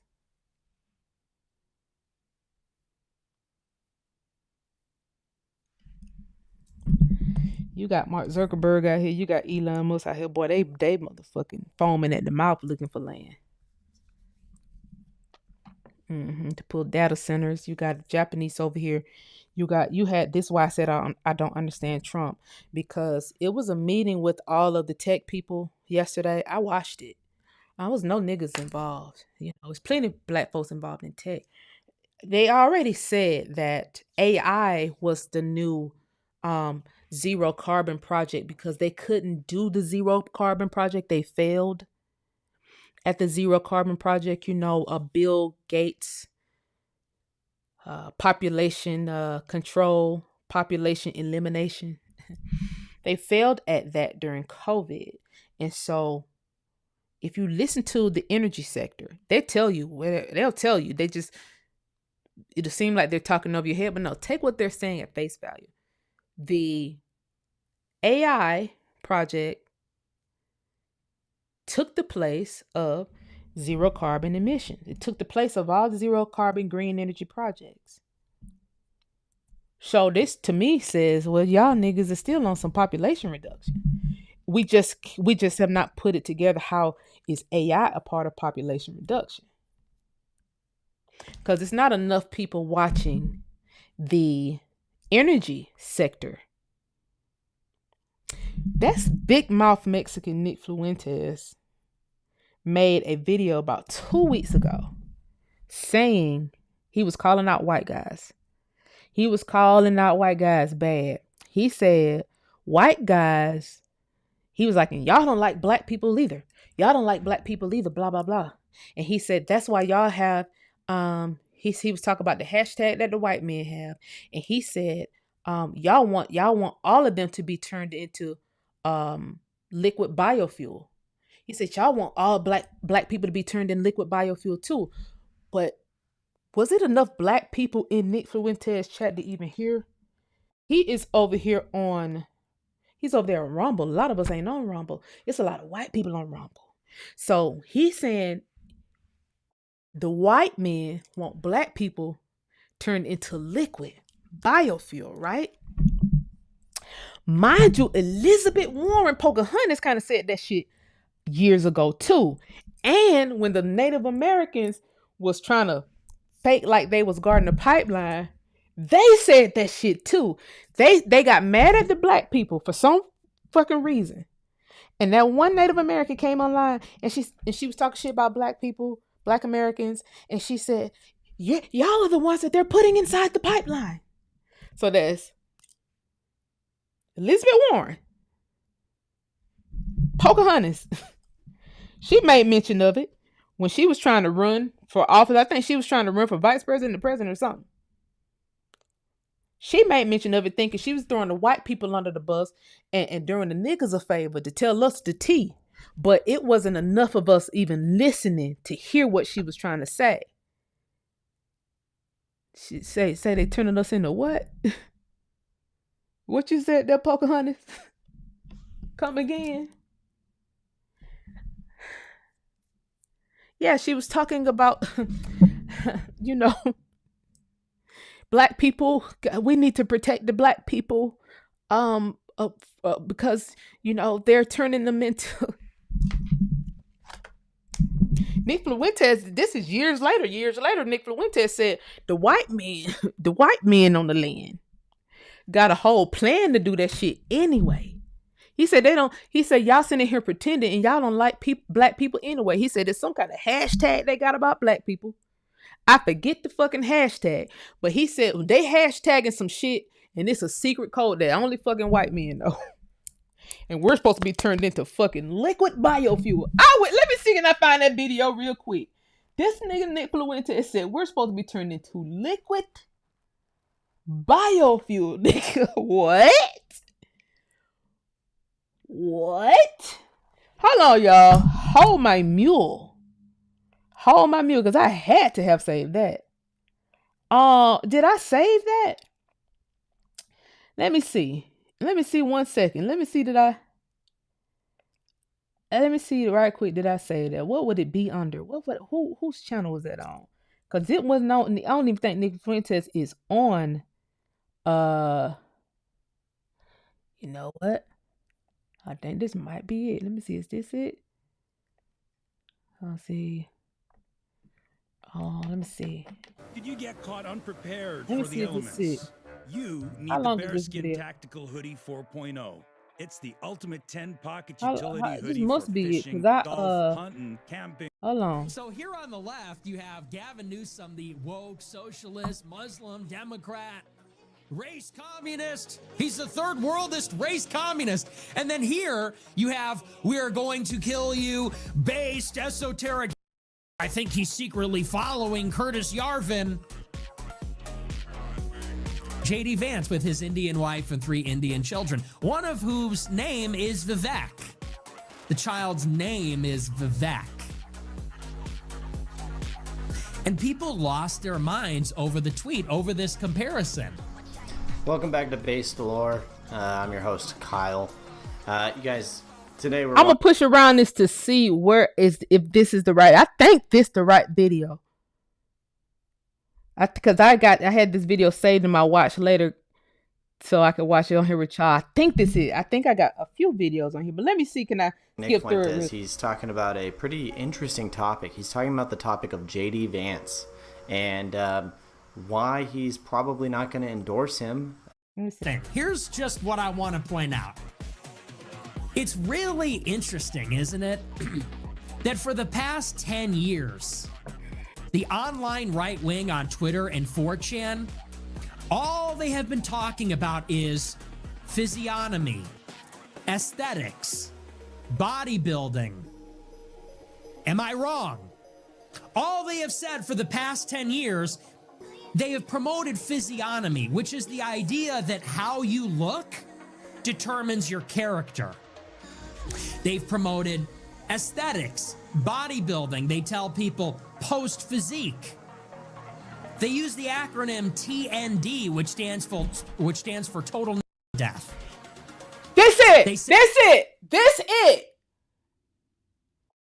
Can y'all hear this? Wait a fucking minute. Can y'all hear this? Can y'all hear it?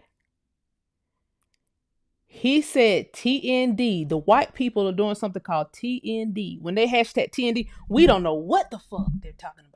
He said it stands for total nigga death. He's saying this all on Rumble. And he going live on Rumble late at fucking night. I ended up in their chat one night because I saw somebody streaming live on YouTube. So let me log into Rumble real quick. See what's going on. It's 70, 80,000 people in the chat. It's 12 midnight. All them white people in there. He got $10,000, $11,000 in super chat. All these white people sending him $100, $200, $500, $1,000 super chat. And he just sitting here talking about niggas. Spilling all the beans. Total nigga deal. Let me finish playing this. Let me rewind it back. And this is why you shouldn't have never been on defense in the first place, because if they've had this the whole time, then how far are they with this mission? Let me see, can I rewind that back? Get some darkies in here, please. Which stands for total death. They use the acronym TND, which stands for total death. They say billions must die. Curtis Yarvin says that people will be turned into biofuel. They'll be melted down to serve as energy.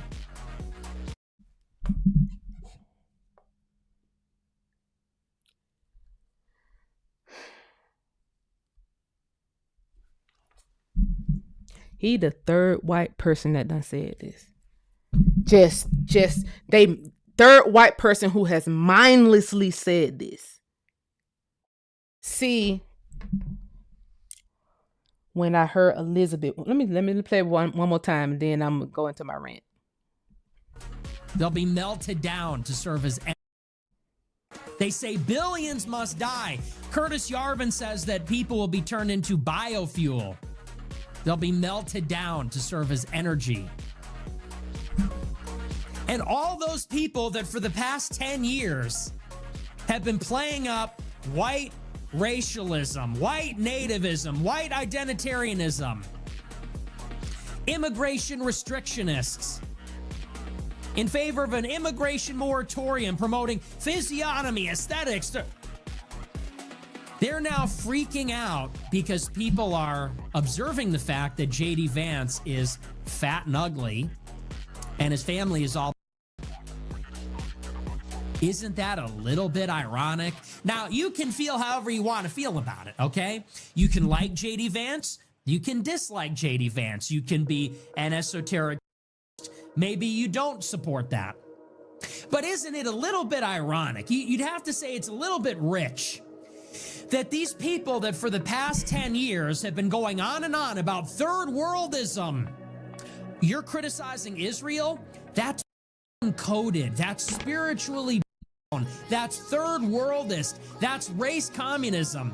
They are now supporting the guy with a wife from India and their mixed race kids who are visibly Indian with Indian names and clothes. Isn't that a little bit ironic? And on the other side, we're supposed to believe that the guy with the family out of a postcard from Nazi Germany is the real race communist. He's the real third worldist. And by the way, what does it say? What does it say? That in order to rope young white men back into the GOP, think about what the GOP has done for us. Nothing. What has the GOP done for young white men? Nothing. It hates them. But in order to rope the young white man back onto the GOP plantation, to vote for the GOP, to trust the plan, hold the line, hold their nose, vote in the midterms, vote in the next election, in order to rope the young white men back into the GOP, they're pandering to them by pretending to be based, by posting stupid memes from official White House Twitter accounts. Pandering. Somebody just gave me a thumbs down, which made me, let me just turn this off because it got my head hurting too.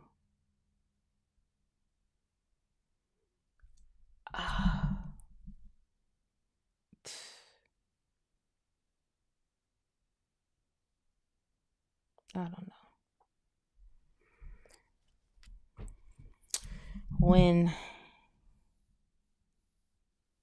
I made Who Stole the Cookies, and the end of Who Stole the Cookies Part 2, I was discussing Bill Gates and this mound here in Atlanta that he owns. He owns Waste Management. Bill Gates has his own helipad over here in Atlanta. It's in the Queen Charlotte's Preserve. That's where Conley and Atlanta kind of intersects there on Moreland Avenue. The Queen Charlotte's Preserve. If you crossing 285 from Conley going into Atlanta up Moreland Avenue, Queen Charlotte's Preserve is on the left-hand side. If you come in the opposite direction, Queen Charlotte's Preserve is on the right-hand side. This Queen Charlotte's Preserve area, you can pull it up on the map, is huge. Now, what all sits inside this area is the hood. And it's the hood, it's 285 all the way up to the penitentiary, whatever street, what street is the penitentiary on? The penitentiary is on, oh God, is it penitentiary? Is the penitentiary the name of the fucking street? Anyway, the penitentiary, right? So I had some theories. I had multiple theories about this. Bill Gates' helipad is over there. He just lands and comes, he flies in and out of Atlanta whenever the fuck he wants to. Got his own helipad.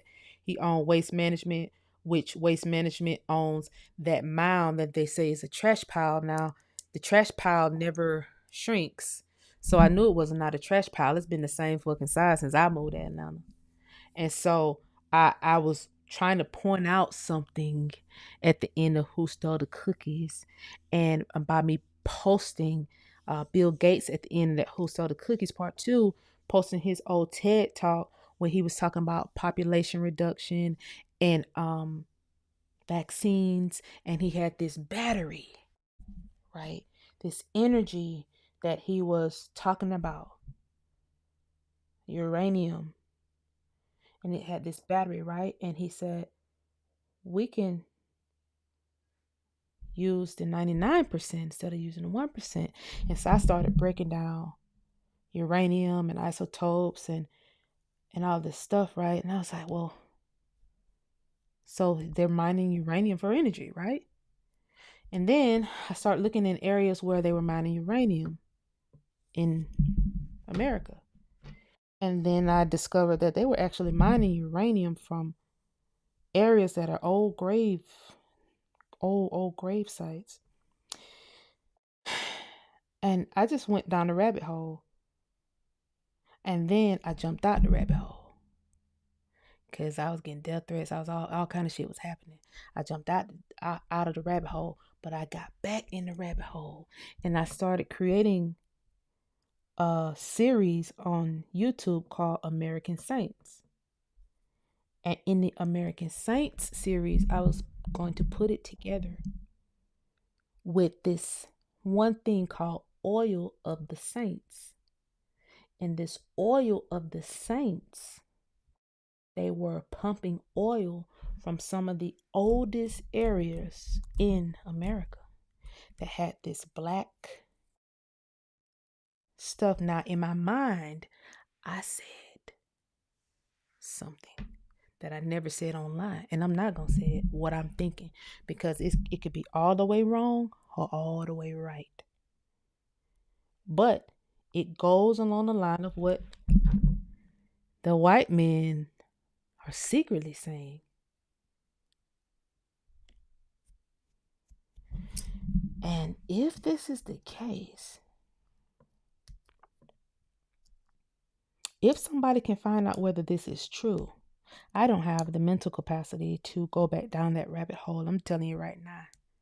Because see, me, I'm a rabbit hole jumper. I go down and that comes back up. I don't forget about the rabbit hole ever. Now I know exactly where the hole at. I don't spend too much time in the rabbit hole because I have a lot of stuff to do, very busy. However, this rabbit hole is worth people who got military backgrounds. It's damn sure worth it. Because when you say something like it's 97,000 black women and girls missing, never to be heard from again, and the hot spot was Atlanta, Georgia, and my spidey senses sent me to that area. Now, this mound is an energy grid.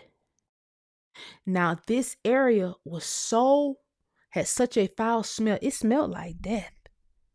And so they put these tarps over it, and you can still smell it. Those tarps have been there for years. They put the tarps over this thing in order to control the smell, but they told us it was a trash mound.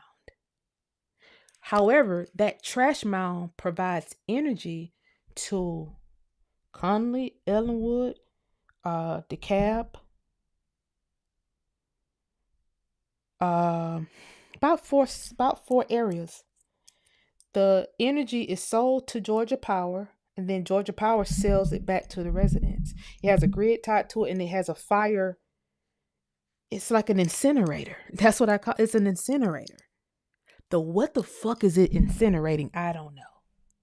How is it happening? I don't know. This is my investigation that I was going to do in Cookies Part 3, but because I started getting death threats, I said, fuck this shit. I'm not doing it. I'm going to let somebody else got to do this. I'm not doing it. I don't have time for this. I ain't got time to be, I got too much to do. I'm an opera singer, a scientist, and a historian. I got to still sing. You know, my voice just matured fucking last year. So I still got shows to do. You know? However, when I was doing my investigation.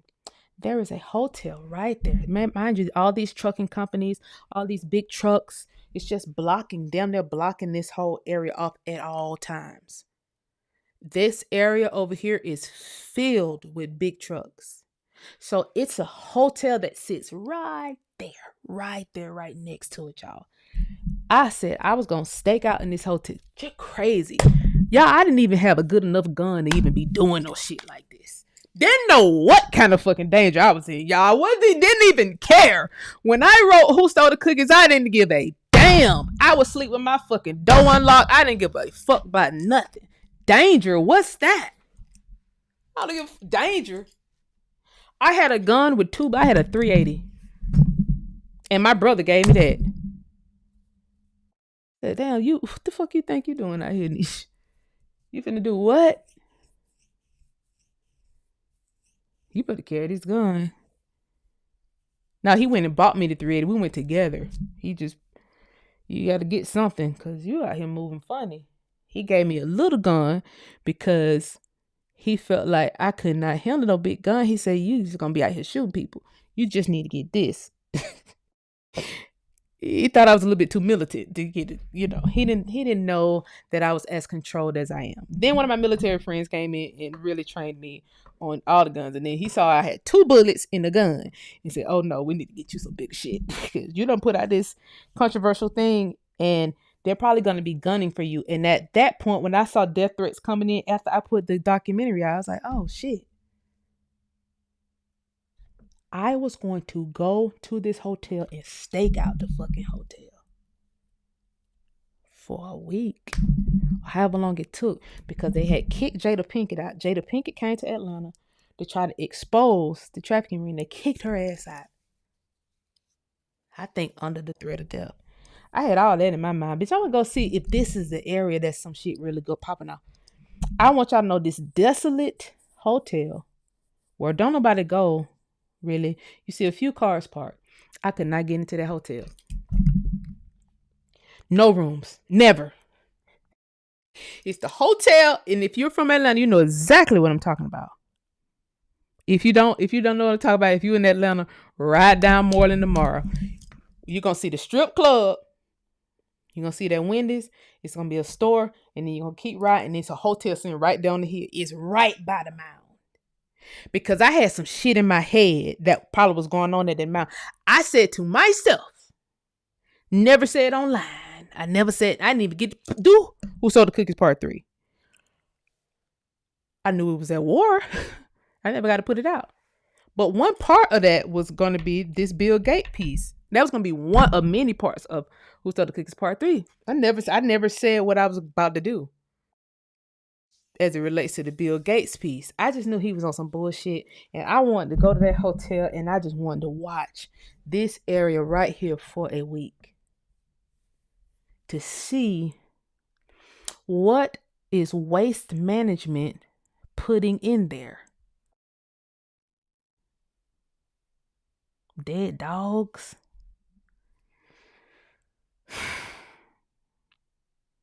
I was just curious. I didn't fucking care.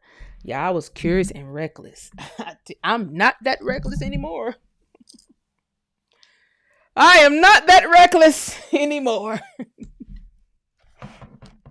But baby, at any given time, that area over there smells terrible. And it don't smell like no motherfucking burning, it don't smell like no burning paper either. It stinks. Bad. And not like every day, but it's a smell over there that is unbelievable. And it's a pipeline that goes from that mound all the way up to I-75 to the secret Coca-Cola plant. That's not a fucking secret because you see a billboard right outside, but it runs from Connolly all the way up to Hateville. It's a pipeline, a gas pipeline. A gas pipeline. Now you couple that with the shit that Elizabeth Warren, Pocahontas said online. And then that shit scared. That shit gets scary. And then it's like, okay, well, what are the 97,000 girls, are they ever coming home? or is what Nick Fuentes said is true, and what that girl, that Native American girl with the red paint, which I could probably still find that clip online of her saying that shit. What she said was true, and all the white people know some kind of inside shit that we don't know. We just unpacking it, y'all. We just casually talk. We're trying to keep up with the conversation at this point. We're behind the 8 ball, behind the totem pole.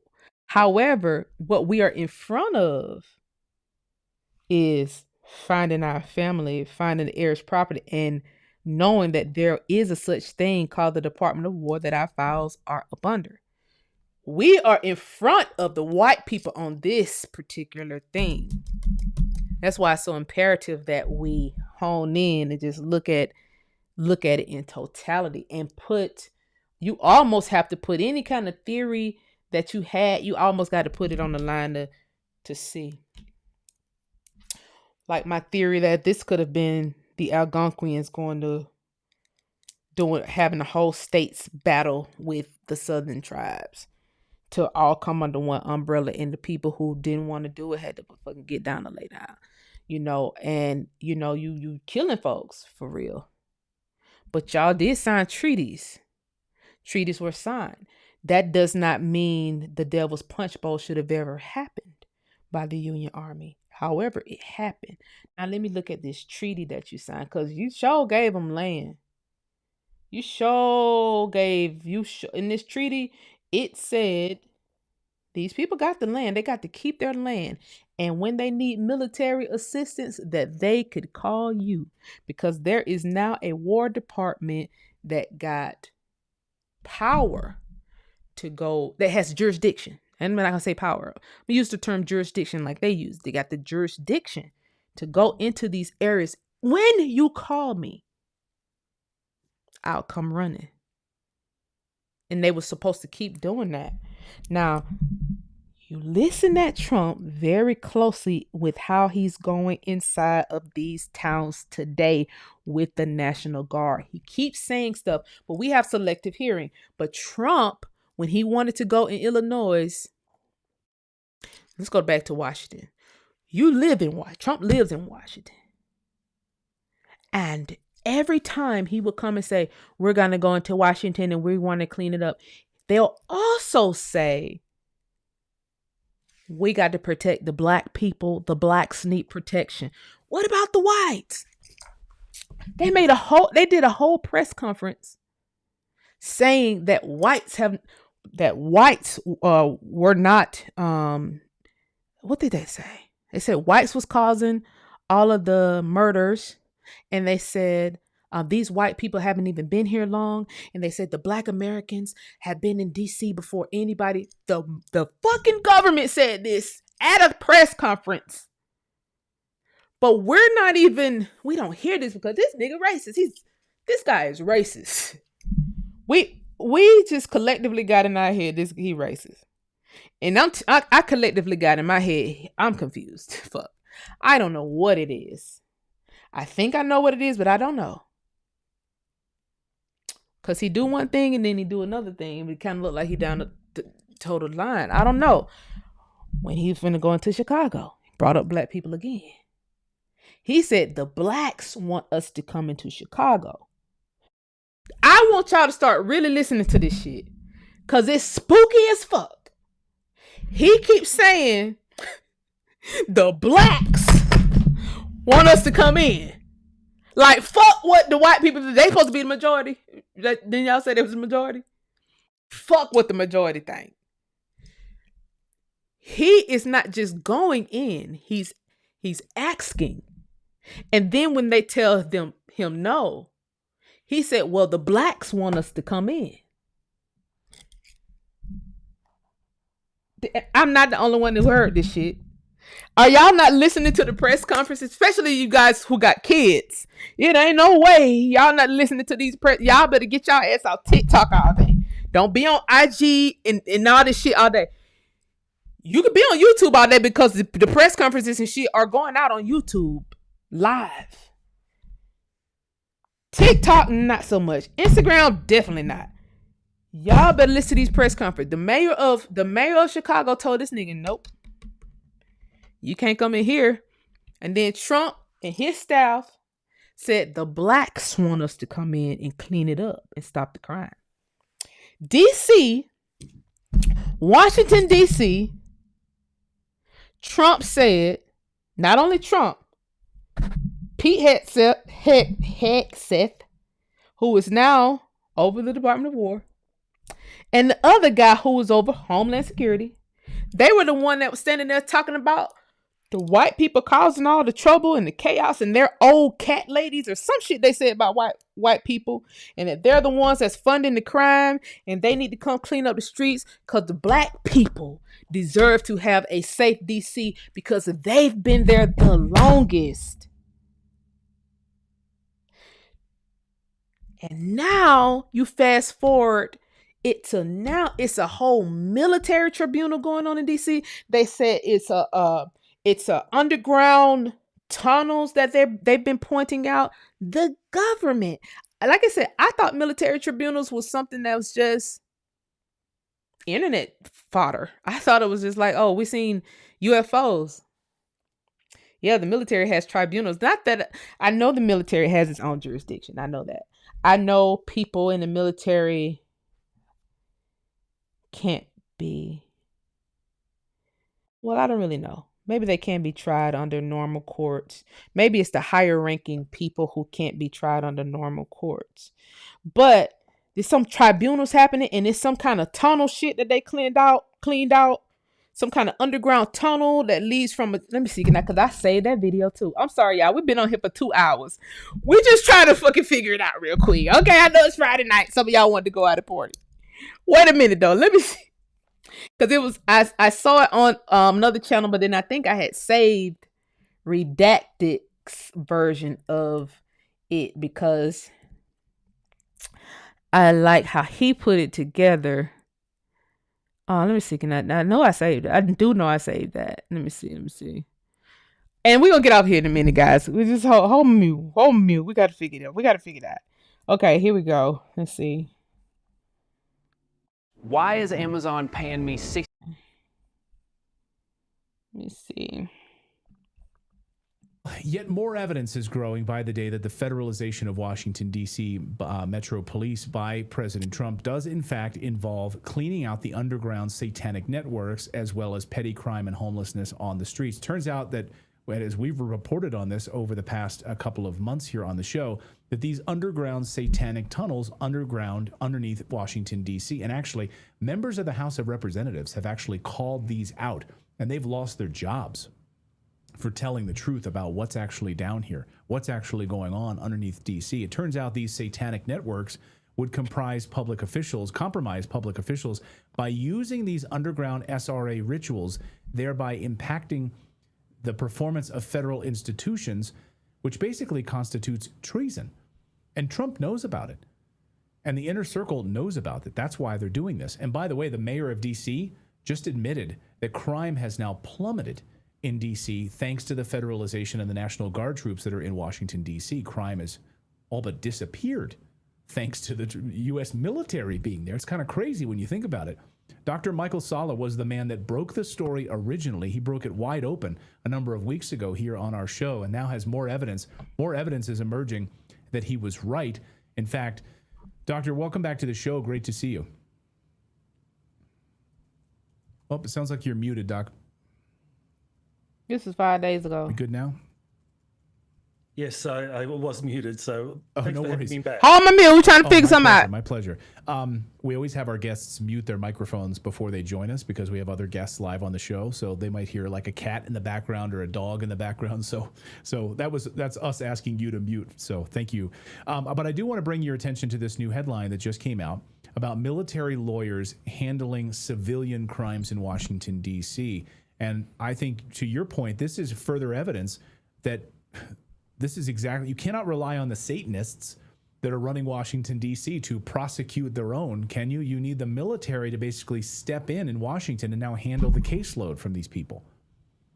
Well, that's right. Yes. I mean, what we have here is a situation where these satanic networks have been operating for decades, compromising officials from all branches of government, including the judiciary, which is very, very important, because that means when it comes to the arrest of Satanists that are apprehended in these underground enclaves, which can extend as far as 10 miles underground in Washington, D.C. and elsewhere around the country, that when it comes to trying these officials, you can't do it through the normal court system because a lot of these judges are compromised themselves. So the normal courts cannot operate.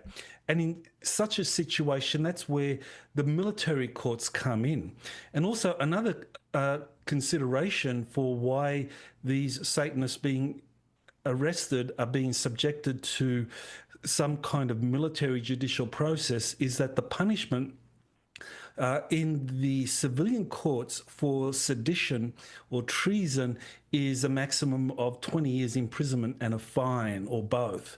Whereas in the UCMJ, the Uniform Code of Military Justice, people that are convicted of sedition, treason are sentenced to death.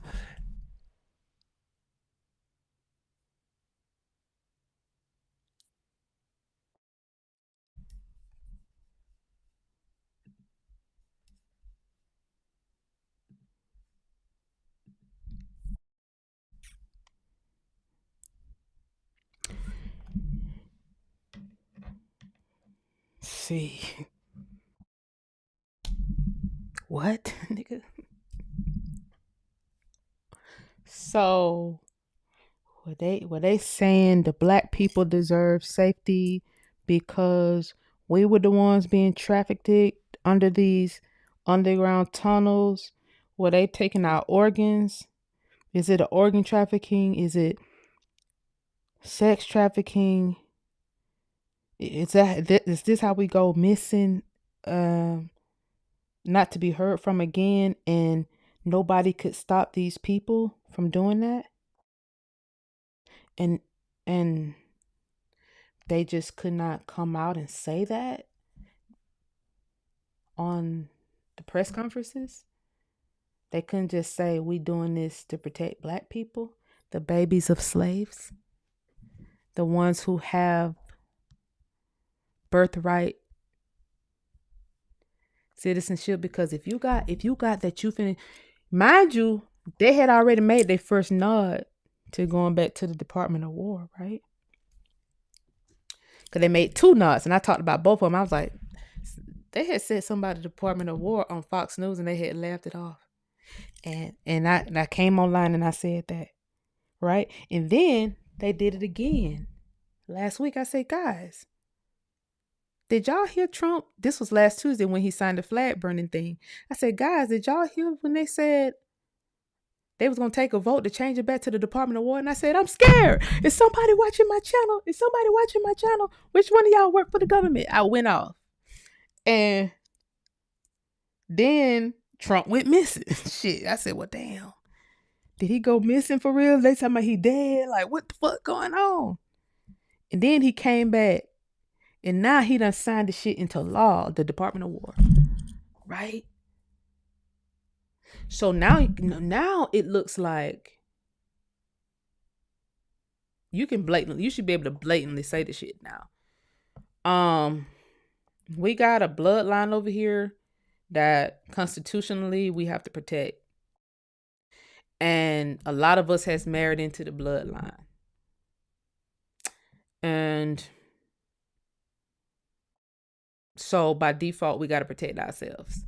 And so that means whoever was running the show, any foreign state actors, you're now foreign. Whether Kennedy got killed over you want to be called foreign or not, you're now foreign by default of us being the Department of War and having jurisdiction over over all these places. When they call us, we come. So I feel like, whereas the National Guard seemed like they just used to go marching in, they were stopped by the governor, right? So the governor can stop the National Guard or whatever military they put in place to go in.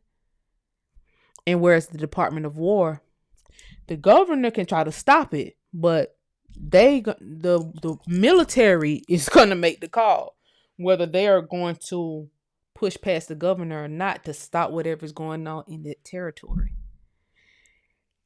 And that is literally the Civil War, guys. Literally, nigga. This is crazy. Literally what the Civil War was about. Yeah, well, you can say it was freeing the slaves. Nah, that shit was about money and jurisdiction. And that's why the 14th Amendment jurisdiction has now came back up. Because when Trump got put in office, the white people, the same white people that said they wanted the whatever Nick Fuentes was saying with total nigger death, with TND, they're hashtagging TND online. And somebody need to go and see, can they find the hashtag TND and follow whichever white men are doing this shit. Because it's probably not just regular American white men. It's probably white men from all across seas, and telling how deep that rabbit hole go. But or they probably done cleaned it up now that Nick Fuentes done word vomited and said it. But all this TND stuff, all of this turn us into liquid biofuel. Governor of Georgia put some shit on the books in June, where human bodies can be used as fertilizer. And I don't think he was the only governor that did that. Now, this is some bullshit right here. I said, now what the fuck? I called the bullshit out. I said, now what made you do that, Kemp? Which demographic of people is going to be turned into fertilizer? Okay, so you're part of the total nigga death crew, or are you part of the liquid biofuel crew? Like, which crew you part of, nigga? Because that seems evil, right? So if, just say Trump said we need to bring the National Guard into Georgia because he see that you just said human bodies can go as fertilizer, can be turned into fertilizer, right? And we know you finna do something fucked up to this bloodline of people. And we know you're gonna say the National Guard can't come in to get the people who's doing this and put them under the military's thumb. Kemp gonna say no. And then the military is going to decide whether they're going to push through. And then they may come out and say, we need to protect the people of Georgia.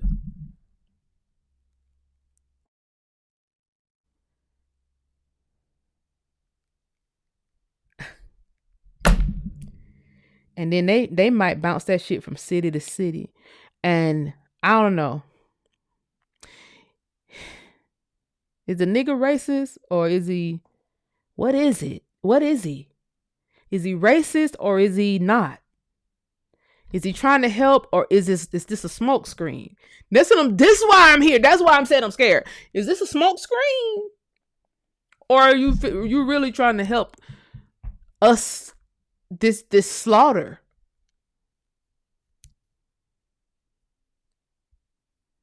Cause they just busted somebody big up in DC today. Some big time Mexican drug cartel guy who killed a black girl. That happened today. At the same,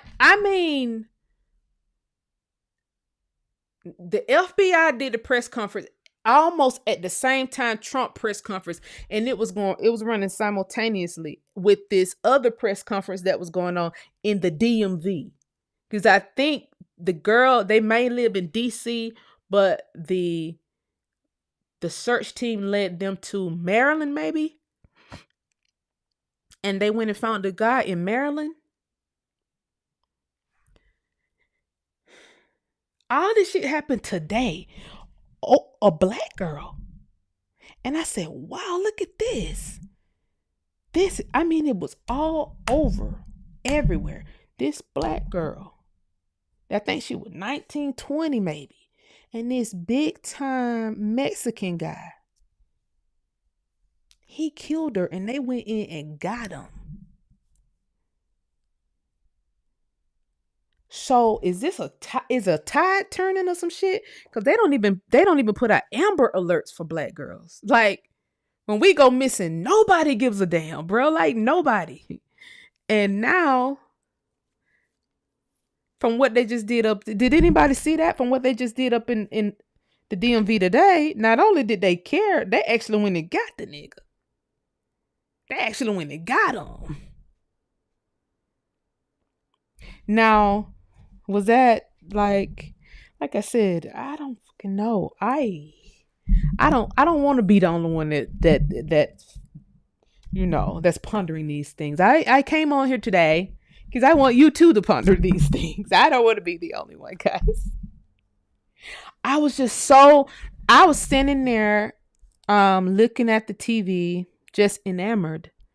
Like, wow, look at that beautiful black girl.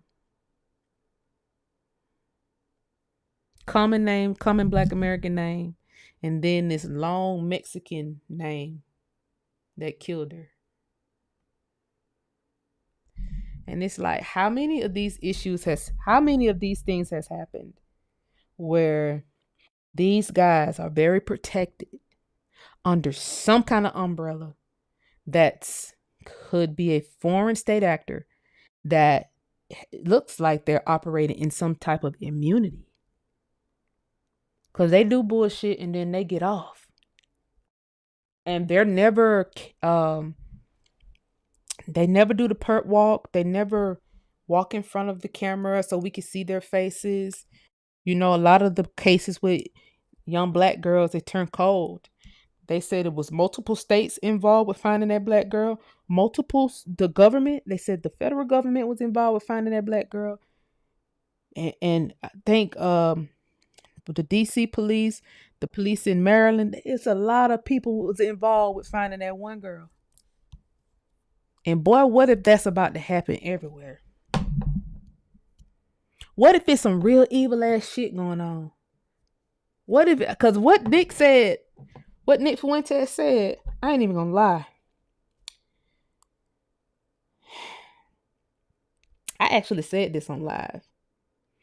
I said when they was running, when Trump and Kamala was running, I said, I really don't know. I really don't know who to go for. And I said, I'm a conservative person just by how I was raised. When you think of conservatism, now you think of the Republican Party, but no, like how we was raised in the South, your parents was married, you wasn't doing certain stuff, you wasn't ratchet, you was raised in the church. That's what the world deems conservative. Anything opposite of that is Democrat. So somehow conservative is tied to Republican and everything else is tied to Democrat. So and that shouldn't be that way because Southern values is conservative, very conservative, and it has nothing to do with the Republican Party, nothing to do with the color red. It's just a value system. It's a pedigree of how we was raised. And they took that and they put it under the Republican umbrella. So by default, we don't want to call ourselves Republicans, so we're just not even going to say shit about it. We're not going to say we're conservative. But I said I don't like neither one of them because I don't know Trump's position. Y'all know I didn't like Kamala. But as it related to Trump, I said, I don't know his position on nuclear. I said that on live, multiple shows. I said, I do not know Trump's position on nuclear because what Nick Fuentes said, I had already had Elizabeth Warren saying that shit. And I had already had that Native American girl saying the same thing. And you talk about the Manhattan Project and all these nuclear and uranium buzzwords, and it leans towards that being true.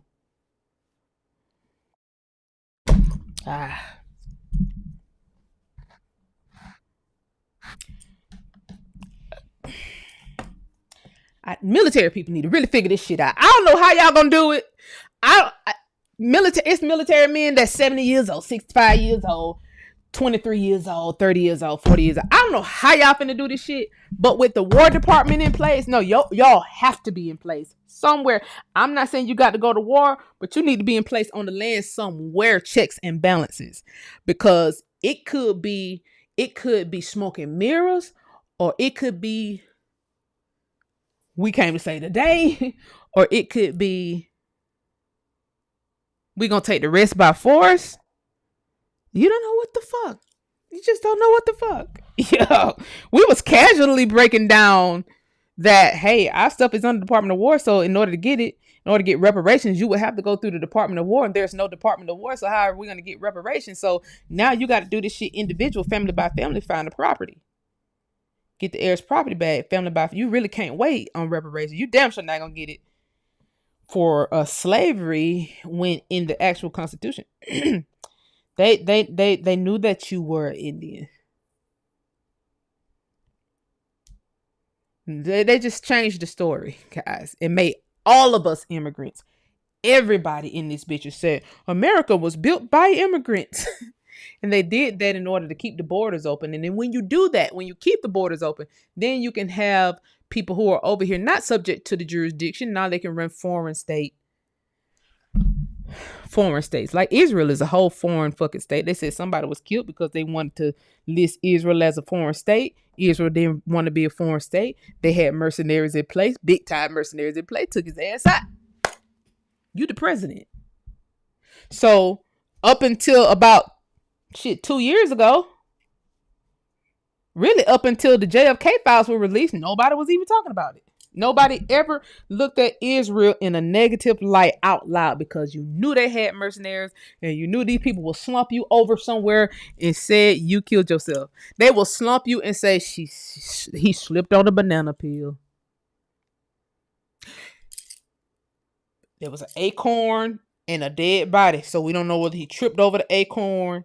All we know is it was an acorn inside his house and he was dead. He was dead in the bed. We found her dead on the balcony.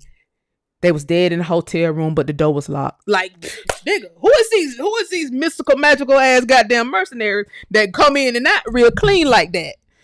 So when nobody painted Israel in the bad, like literally up until the JFK files was released, and everybody said, look at these motherfucking killing ass, child raping, child heart eating ass crackers.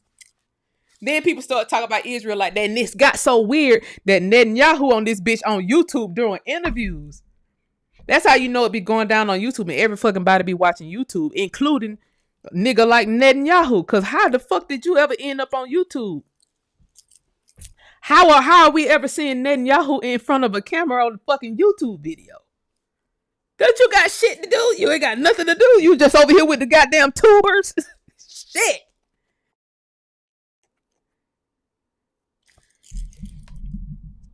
The government allowed for Netanyahu and everything that's going on in Israel to be talked about and be looked at under a microscope because they released those JFK files.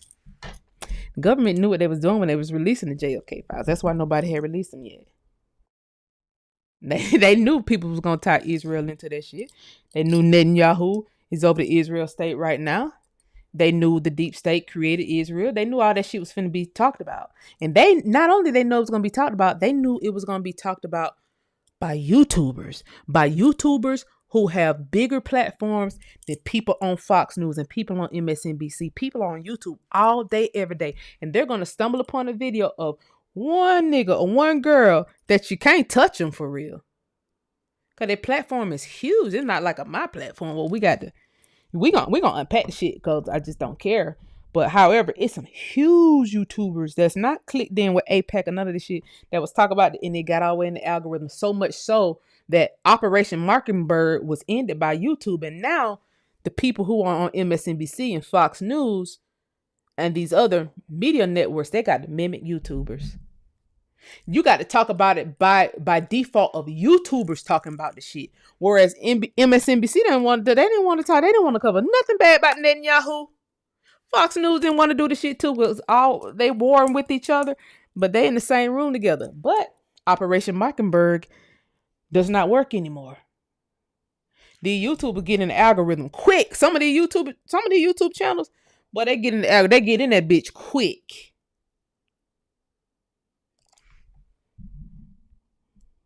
And you got to either combat what they're saying or you got to say what they're saying. And It is what it is. So now we'll watch Redacted. It is what it is. People are watching Redacted. People are watching channels like Redacted, and it's like, so that's what they doing now. They'll watch my channel for history before they watch a goddamn history segment on TV.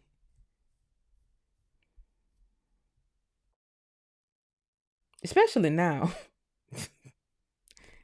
It's interesting. It's an interesting turn of events. All right, guys. Other thing we done unpack this. Let me research this. Yeah, YouTube ain't no joke. YouTube single-handedly ended Operation Mockingbird, and that's when they brought Don Lemonade over here. They brought CIA Tucker Carlson. Don Lemon is CIA too. Candace Over, she's CIA too. They brought all of them over to try to fuck up the algorithm, but you can't fuck up the algorithm on YouTube. Only thing you can do is suppress it, like my channel is suppressed, shadow ban. It really don't supposed to be shadow banned anymore, right? But it's still banned. It's still shadow banned. However, you can only suppress it so much. You can only suppress it so much, right? When people with bigger platforms start sharing it, that suppression shit is over. Like somebody with a big platform shared that Essence when I had broke down the Essence stuff, because they had started giving other people credit when I was the one that sat here and broke that Essence story. They had started giving other people credit. Then somebody big shared my shit, and they was like, oh. And then everybody started coming to my channel to hear about what's going on next with Essence and this African Union shit. You know, and for a moment, my YouTube channel was not suppressed. Like, it wasn't. You know, they end up resuppressing it, but you can see how you can get out of that really quick.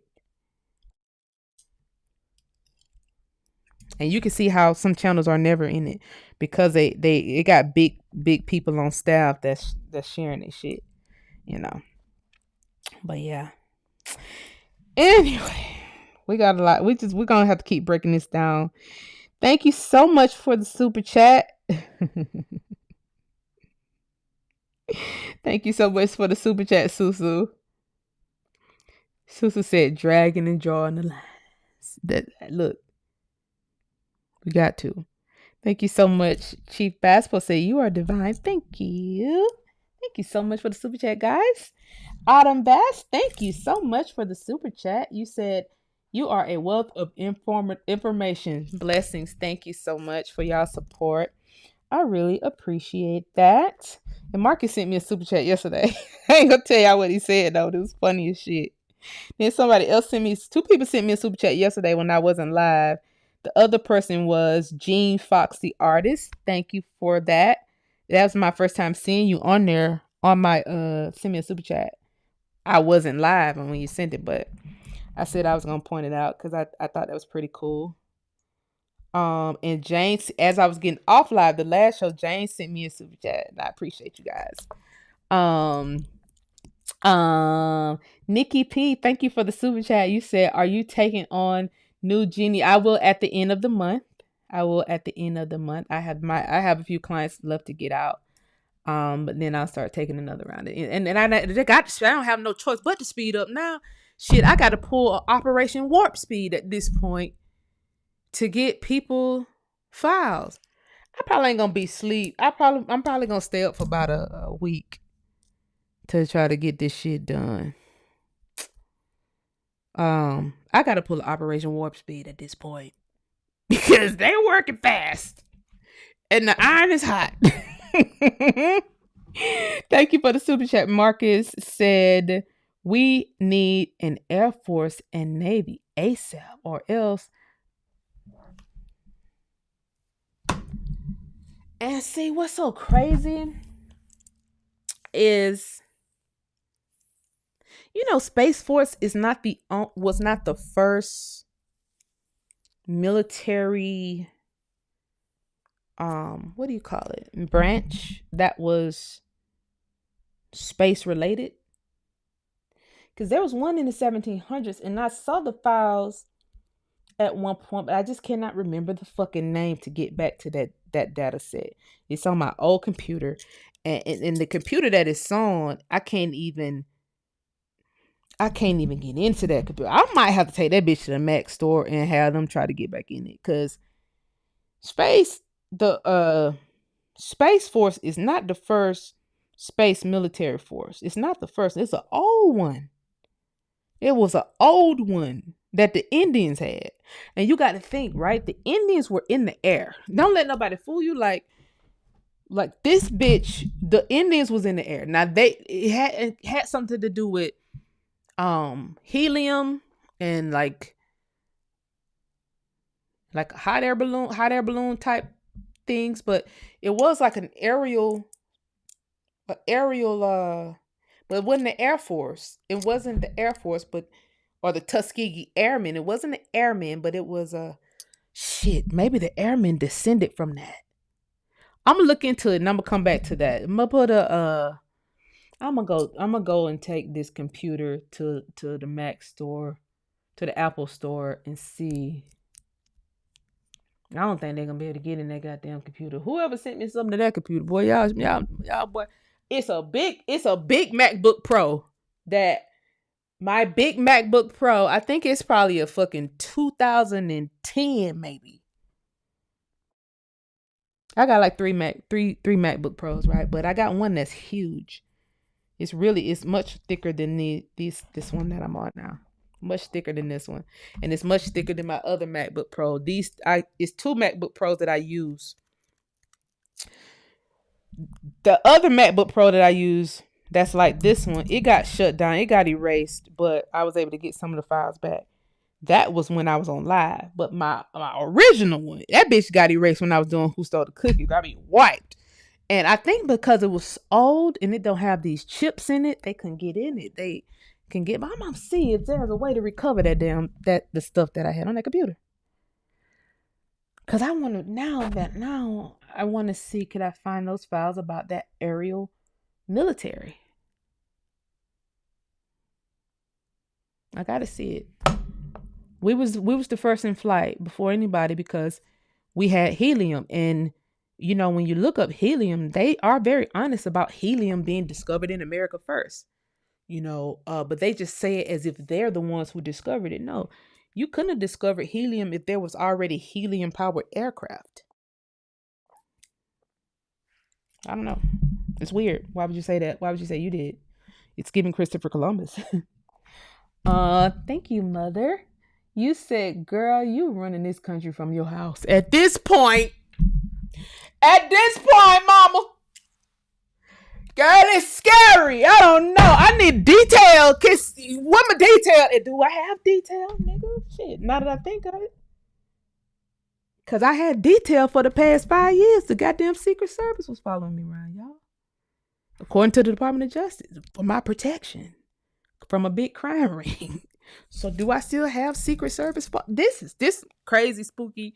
This some spooky ass shit, man. I was just on here talking about history. I wasn't trying to do none of this. I wasn't trying to do nothing. I was just on here talking. I'm just a girl. Okay? I like to get my nails done, my hair done. I play in makeup. I like dick. I'm regular. I don't look regular, but I'm regular. I like for men to make me feel submissive. All that shit. I'm not what y'all think I am. I'm not. I'm not. I'm just a girl.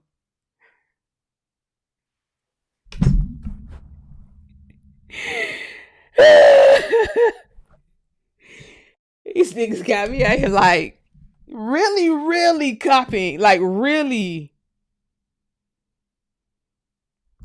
Maybe I still got detail.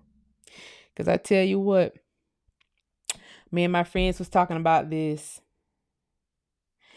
Everywhere we went, guys, I didn't even notice. One of my sister friends noticed it first. She's like, yeah, I see this black truck. This black truck follows us everywhere. They had a military tag on it. They said this black truck is following us everywhere. And we all just kind of laughed like kiki. And then we noticed every fucking place, everywhere we flew to, everywhere we stayed. I'm talking about it. What the Department of Justice sent me, it matches to the T, because during COVID, we was outside. My car was always on the road during COVID. We was always catching flights. In COVID, we didn't really never sit still. And so it was black trucks everywhere I went. You just brush it off. I knew I was being followed. And typically, when you say that, it's just like, you might be a little bit woke. But because other people noticed it, nobody thought anything crazy. Like, now you fucking hallucinating. Nobody in my circle thought that, because they all seen it too. Like, it was obvious we're getting followed. I'm telling you, when we was on our way to Vegas, this is a little sidebar. We went to Colorado. We flew into Colorado. And we flew into Colorado, and there's two white people. We flew from Atlanta, and then they pushed our flight back, right? But they let some people go on the flight, and they paid some people to push their flight back. Everybody went on the flight. And so we decided to get off and let somebody else fly. And so we took the little payout, whatever. The plane boarded. They asked, could anybody get off? We not even sitting together. We just like looking up each other. All right, well, let's get off. Get out. We got the fuck on off, right? We sitting there chilling. Two white people got off. So now it's our group and two white people, right? That wasn't the weird part. On our way back, the same thing happened. And so it was like, damn. These two white people left when we left, and then they come back when we come back. We pushed our flight back. And okay. So they telling us at this point. And we all noticed it. And it was stuff like that. It was moments like that where I was like, this shit's strange. This shit is very strange. And we was having this conversation like, what are you doing? Everybody know I'm a good girl, so they know I don't do no crime or no shit like that. But they're like, what? Could this be about history? And I was like, I don't fucking know what it's about. I did get death threats, but if I was getting death threats by somebody who could be that close to me, they would have offed me. They would have been in the fight of their goddamn life. Cause I would have fought them like a rabid dog. And I probably would have won the fight too. And I'm just gonna be honest. But they would have fought me even when I had the public gun range event with Professor Griff. It was a person that showed up I asked Griff. I said, "You invited him?" He said, "No." I knew who all I invited from the public. I knew who all was coming on my side from the public. But then it was just a person there who wasn't. He didn't come with me. He didn't come with Griff, but he ended up in the room. And every time I went to the gun range with my trainer, we go at weird times. There's always somebody coming that should be at work. It was always like that. And it was like that for years. And it's just been like that. Most people would have had a meltdown, and I think I had a meltdown this year about it, because I'm like, oh my fucking God. I don't know where I was going. I had to be going to a facility to look at some records or something. And I'm just like tripping, because I'm like, this car is making every motherfucking turn I make. This was before I got the report from the Department of Defense about me being a victim. And it's like, I'm finna go my ass back home. I'm getting followed, but I'm not getting hurt. And that's when I came to the conclusion that I don't know why I'm being followed, but I'm definitely being followed, but I'm definitely not being hurt. So maybe I'm not being hurt because they know my temperament as it relates to protecting myself like a goddamn wild mangy cat.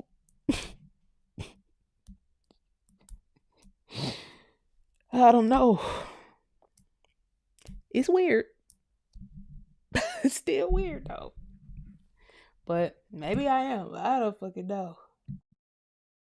Maybe you're right. Or it could be a theory that we just on here talking. Either way, I ain't signed up for the shit because I ain't got no goddamn paycheck and I don't have my Bitcoin back, which they said all this was about. You know, the money that went missing out of my wallet, out of my digital wallet. All of my Bitcoin. I was a big Bitcoin holder, big time Bitcoin holder. And it all disappeared. So maybe that's what they said it was about. That's what they said it was about.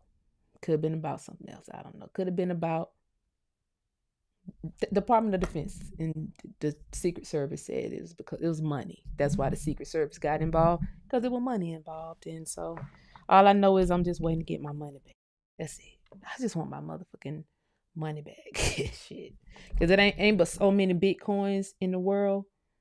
And, you know, I want mine back. So, anyway, thank you so much. Ooh, whoa. Whoa. Oh, shit. Boy, I should put a big fat Honda in here, boy. Woo. You make it all worth it. You guys, you make it all worth it. Who cares about a black truck following me, guys? Fuck it. Thank you so much. Thank you so much for the big fat Hummer, okay? Straight to the storage bill.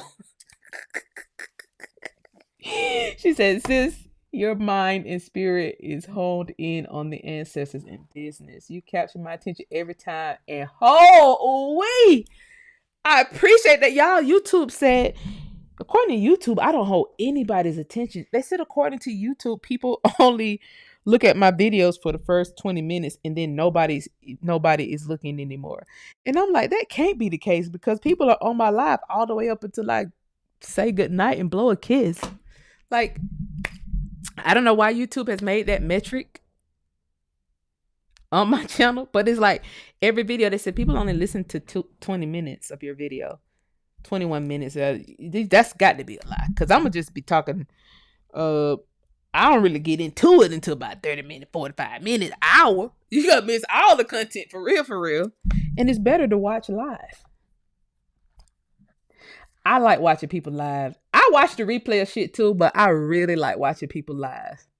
Because sometimes people can go back and edit the shit out that they say live, especially when your platform is not scripted. Like my videos, my lives are not scripted. A lot of times I'm just on this, you're getting my true thoughts. The intrusive ones and all. Like I told y'all, I was finna say something as if it was true, and then I just had to come on out and say, this a lie. I'm gonna tell y'all a lie. I just want y'all to go with it. Like, I was never even supposed to say that shit, but I didn't have it planned out. I was supposed to just say it and just, make myself feel better about not wanting to go to war. But the truth is, I don't give a damn about going to war. I feel like vengeance is ours. I do. I feel like vengeance is ours. I don't believe in going to war with random ass people now.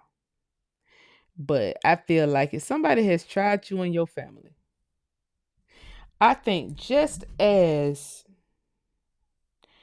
the government go to war with their enemies, I think the sovereign bloodline over here, we should be able to go to war with our enemies too. That's how I feel. I've been feeling like that for a long time. I've been feeling like that ever since I discovered something called land patents, and discovered that we didn't have them, and discovered that they told us a whole nother story, and discovered that so many black men did not come back from World War II, and I discovered that so many black women went looking for them. Them women, and I ain't talk about this shit that they put on TV. Tyler Perry put on TV about the troop of women who were end up sorting out the mail. I'm not talking about them. I was not talking about them. Now they put that story out and that's fine. I was not talking about them. I was talking about the nurses. It was a nurse brigade. It was a brigade of nurses that went to the Tuskegee Airmen during World War II and said, "Look, my husband is not going." It's so many of them said, "My husband didn't come home. My brother didn't come home.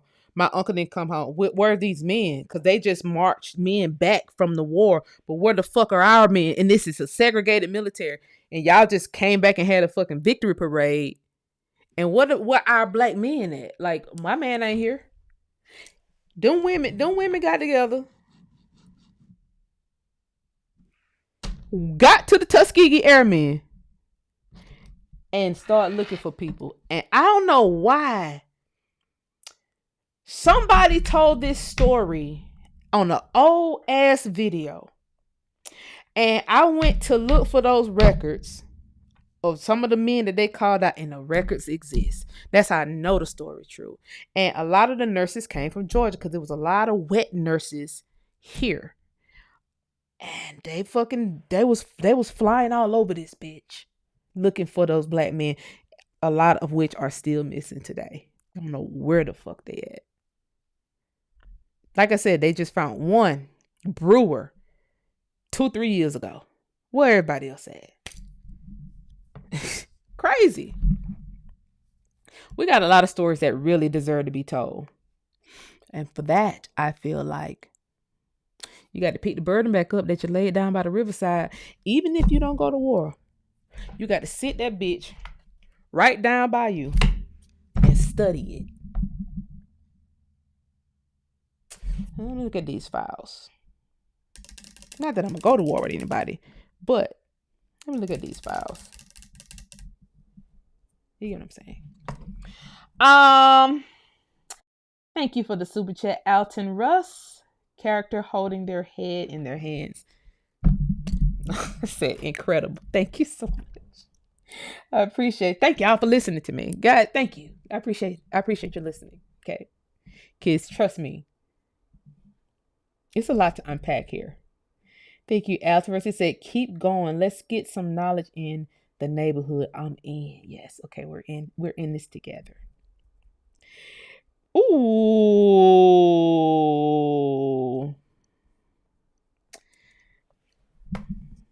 See, I appreciate this. Thank you, Miss Retta. Girl, you put us on game. I appreciate the super chat, y'all. I appreciate it. I really do. I appreciate it.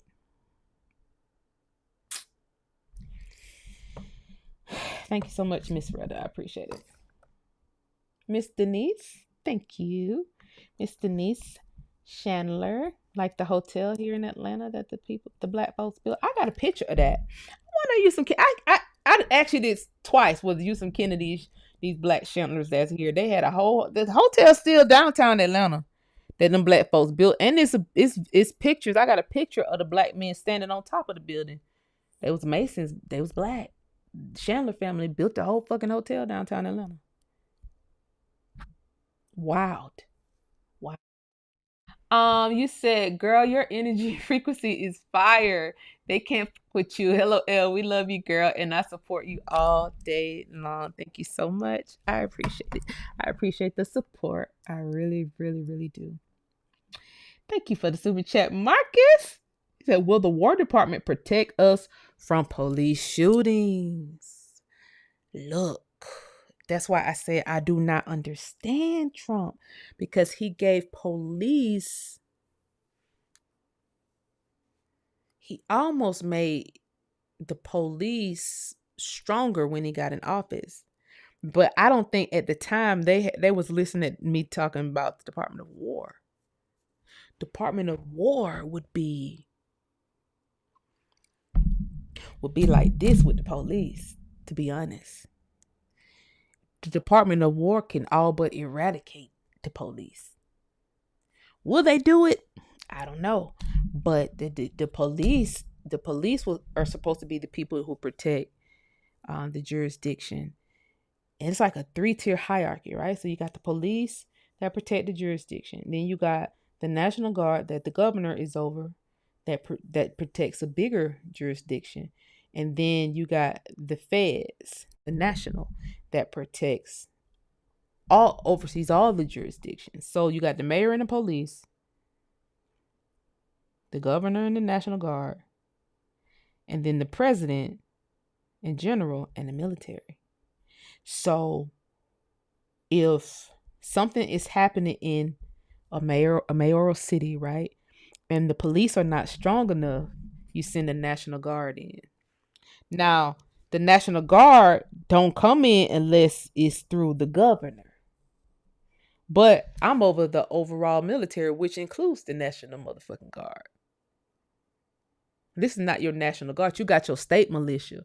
But you also got the National Guard to proof, but I'm the president. So if you don't want to send the National Guard in that city, then as a Department of Defense, me and you could work together and come with the solution. As the Department of War, I'm going to make the call either way. Now, I'm gonna ask you courtesy, but the War Department needs to get down to lay down. I just pray that, one, we can figure this out.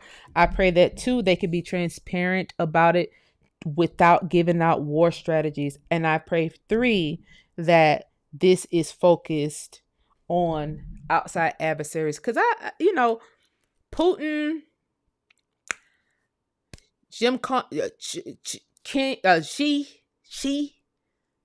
what's his name? Xi from China, and Jim Un from Korea. I can't say his name.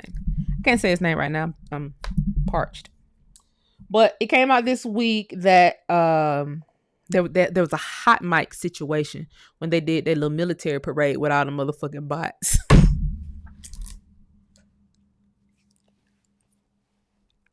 It just be so funny watching them niggas march, bro. I don't know why I laugh every time I see a foreign military parade. Nigga, nobody got no facial hair in this bitch. Everybody looking like test tube babies, and everybody motherfucking, they be looking like goddamn toy robots. I be kikiing, bitch. I don't give a fuck if they killers or not. I don't give a fuck. That shit be funny.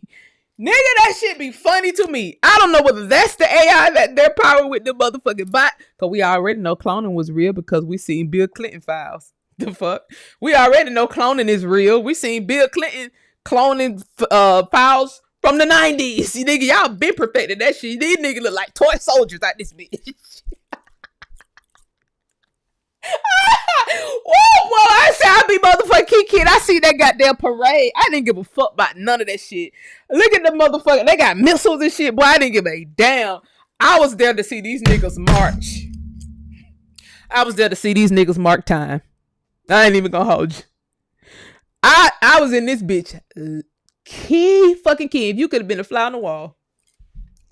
I'm in this bitch crying. I was like, look at these niggas. This look like AI. Everybody's marking. And they're like, oh, look, it's great military strength. Or such great military strength. These niggas got the same features, same eyes, same. Talk about toy robots. Talk about toy soldiers. Ain't none of them built. They all skinny. They could be transgender. I mean, they can flip to women at any time. This is the only scary part about them.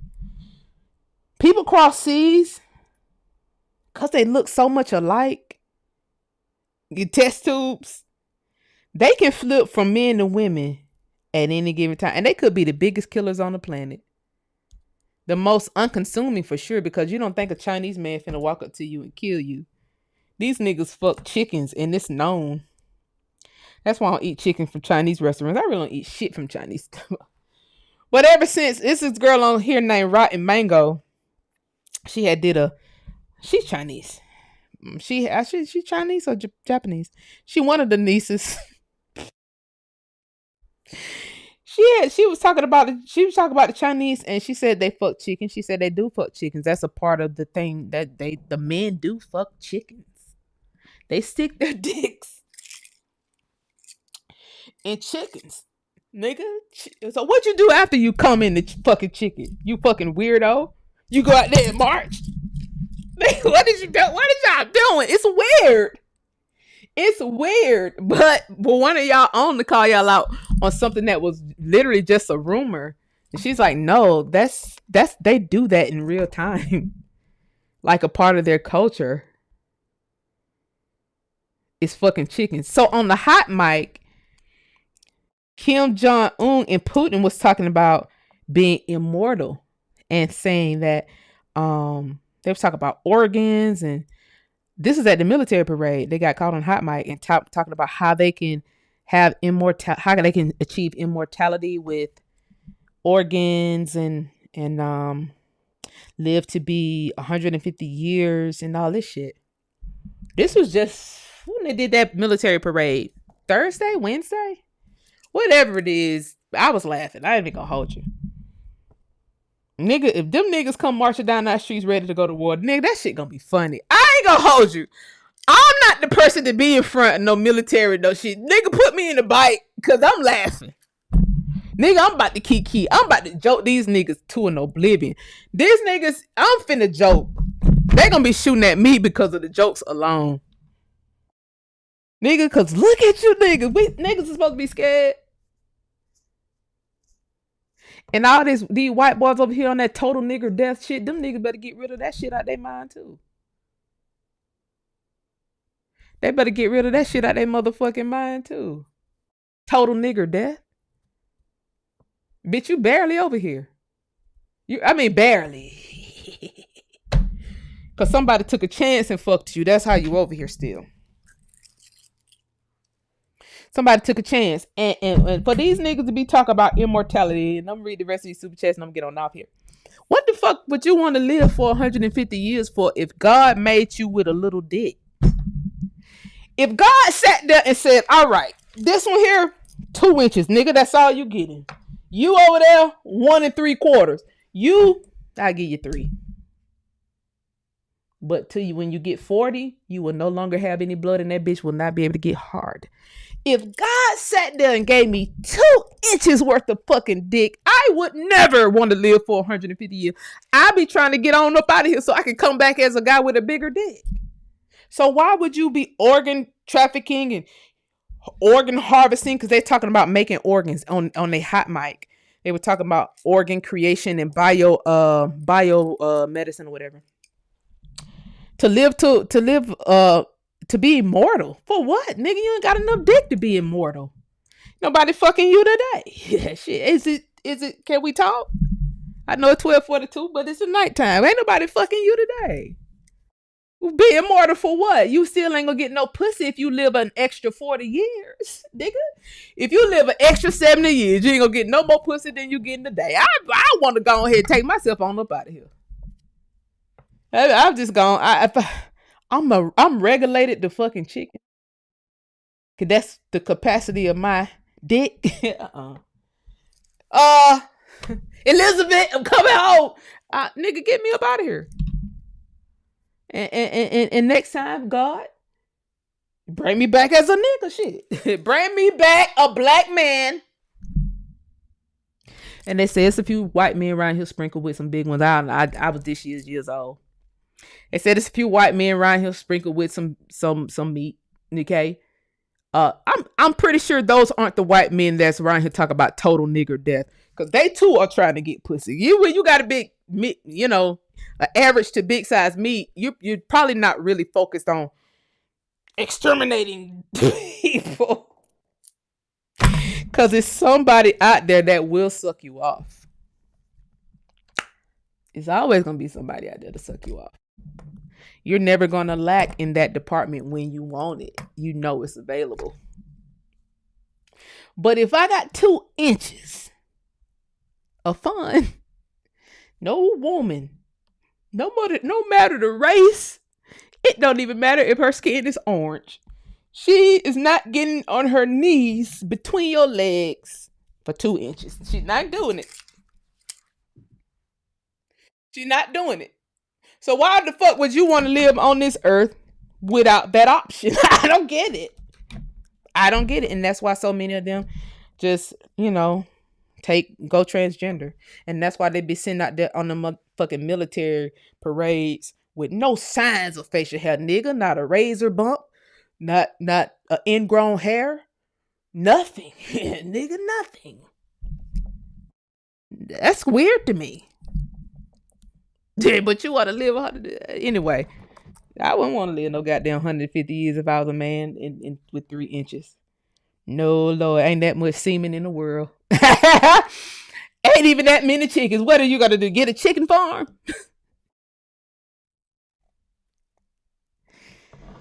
I'm sorry, guys. Thank you, Indigo Knife, for the super chat. Said, I think Trump is helping, but he has to be discreet. Thank you for your courage. You might be right. That's what I'm saying. I'm 50-50. And I've been 50-50 for a long time. It's like, because, man, I feel like this. I think every black person is secretly 50-50 because we have been almost trained to say he racist. Even when you think about him being the fucking FBI informant. If this shit is not staged and he really was an FBI informant to take Epstein down, that means it was some motherfucking body over here trying to save the place, and that means the FBI probably took Epstein out because they saw what was going on with the cloning and all that shit that Epstein was doing, trafficking children, fucking children. Somebody took his ass on that. And it probably was the FBI. If they had informants around, that's what the FBI do. They'll put an informant around your ass. Damn, that's why. Oh, it makes sense now. Oh my God, it makes sense. That would be why the FBI director clipped that 1 minute out of that jail footage. That 1 minute was it the hitman? And that would be why you can't release the Epstein files. Because it probably will be too many informants. Well, actually, you should be able to redact that though. Some of that shit could be released and redacted. I mean, redacted and released, right? You can redact informants, right? So they should still be able to release it. But if they have to release it unredacted, and you got the president's name in that bitch as somebody who, and if he was Mossad, like they're saying, because see, they trying to say, oh, he worked for the CIA, but no, his ties was too close to Netanyahu and the Mossad. So, and Ghislaine Maxwell, dad was Mossad, right? And so they was Mossad. They was just over here in our government.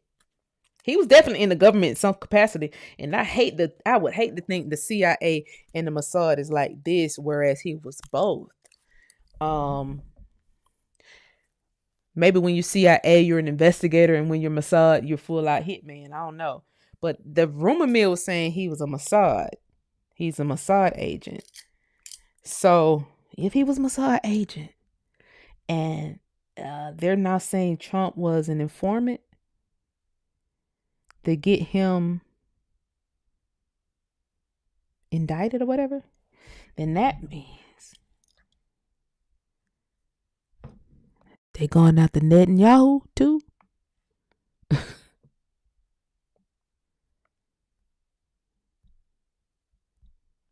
Could that be why the military tribunals? But then Trump and Netanyahu be looking like friends too. That's why I'm saying that shit confusing. And it could be chess and not checkers. I don't know. Either way, it's confusing for sure. And we don't got time. We don't have time to be figuring this shit out, to be honest. It could all be smoke and mirrors. And what we do need to figure out is where the land at. Get a piece of your motherfucking American pie back. I wanted to read this before I got off here. As I get done reading the super chat, I'm gonna close y'all with a little scripture. I'm gonna close with a scripture. It's the Constitution of the United States and other founding documents. I just keep this little book in my bag with me, just willy-nilly. Ben Hill Yaman, thank you so much for the super chat. He said, may the Most High continue to bless you. Thank you. Thank you so much. I appreciate that. I received that. Thank you, Mr. Hill. Wise Enrichment Group. Hey, he said, thank you for the super chat. What's your email? I want to share some info about armed corps using tactics to take my family land in Conway, South Carolina. We have SC South Carolina DOT, an Army meeting with us this week. It's airs. Ooh, so y'all better get y'all land back this week. Okay. Who all going to the meeting?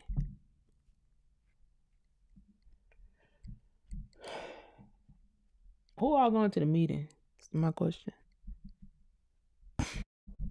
It's the War Department you're dealing with now. It ain't the Department of Defense no more.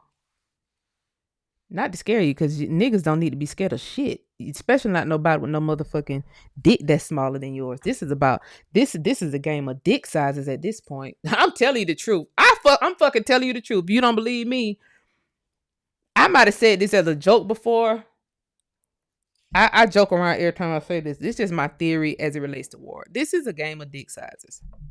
And that's why you got to spend a lot of money to get black men to not study war. You got to spend a lot of money to put so many distractions in the way. A female distraction, a foreign female distraction, a fucking chemtrail nigga, something. You're going to put something in that man's way. Because you know, if he got to put his personal life to the side to go to war, this nigga finna go all out. He gonna destroy everything in front of him. He not finna play with you or nobody else, because he got some warm coochie to get back home to. So he got to go and kill this shit real quick and go back home. Whereas you got time to waste on the battlefield sending cheese crackers and shit and brouhaha and the kikin. That boy with that big ass dick is not got time for all this. He gonna kill shit. It's gonna be swiftly and he ready to go. I don't know. Maybe I'm fucking wrong. I don't think I'm wrong about the shit. That's been my theory for a while here. I think this is a game of dicks. It is so crazy. I made it as roachy as it sounds. Imagine if your dick was 2 inches, and just think it's millions of men with this issue. They say Jeff Epstein dick was like 2 inches and it was shaped like an egg. Imagine if you had that type of deformity, how much killing you think about. You would think about killing like a goddamn woman who has a period and is mentally unstable for a period of time every month when all those hormones hit her ass at one time. It's like, well, should I go eat some Cheetos? Should I eat some ice cream? I'm finna play in my hair, but I want to go on a run, but I want some Starbucks, bitch. I don't know. I want a funnel cake. All kind of weird ass shit that hit us at one time. We want to do all this shit. And we gonna do all this shit in one day. That's how a man with a fucking little dick be thinking. I want to kill him, her, you. I'm gonna kill all y'all. Fuck it. That's how they think. They don't want funnel cakes. They want death. They got the blue balls. They don't motherfucking want none of this shit, bitch.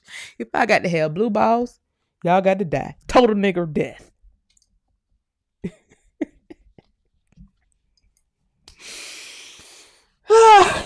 Sorry. You asked for my email. Oh, Chris E. sent me a super chat. He said, check out Check out the China show on YouTube. What they do? Okay. What they doing on the China show? Fucking chickens. I'll check about. You want me to do it live? Wise enrichment. My email is my first name. I'm just typing in the chat. In the subject paragraph, in the subject line, just put meeting. Just put meeting, okay? Cause my shit is spammed out with these motherfucking TikTok. When we get off here, can y'all please go on TikTok and look at my video and leave a comment? Cause there's so many bots on my shit. They're botting my shit with views so that the view to comment and like ratio is totally off on all my shit. Like they was botting my shit with so many negative comments. I just start deleting them because they was putting them under like my regular following. Y'all know I don't be on TikTok like that. So my TikTok page would be dormant. And now it's just like all these fucking bots, bro. All these people clicking like with one fucking follower. And then when I post some shit, then they start spam. Like my shit probably is spam with negative comments. The last video I posted is probably spam with negative comments by now. Because I've been on here not even watching it. Anyway, just Janice. And y'all, they're trying to get me fired from Hello Plants. They contacted my boss and they said, how can you hire a person to formulate products? Did you not check and make sure she was a real scientist? Because she certainly don't act like a real scientist. She's a racist. And she called my friend a Hindu. But they've been saying all kind of shit. They said I called their friend a Hindu. I'm a racist. I don't know how. When not now, according to the Asians, now Black Americans can be racist to them. And they African friends. They said I called them a monkey. She called another Black woman a monkey. You need to fire her. She's a racist. They spamming Hello Plants page with that shit. They done left negative reviews on the Google page. We've never gotten any negative comments with our products. Never had no reactions, no bad reactions, nothing. Just everything's formulated right scientifically. Because I do have a science degree in order to. They said I look like, bitch, I didn't graduate high school. They said I am on food stamps, bitch. These niggas said I was on food stamps. I'm trying to see what the fuck the stamps at, bitch. Can meet me at the grocery store because I sure like to see you swipe and then keep my money in my pocket. If I'm on food stamps, then somebody must need to let me know something. Because somebody else clearly got the card. They said Black Americans ain't no damn scientists. Y'all niggas is slaves on food stamps. And y'all stay in the ghetto. They said I ain't had no parents. They was saying all kind of shit. I said, wow, who trained this bot form to spam my shit with that? Wow, aren't they going to be in for a rude awakening?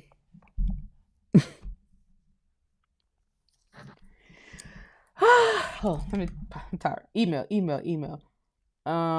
This is my email. And for those of you who on the line, we having a good time. I got 2 new pages coming out. Not new pages. It's actually the military page.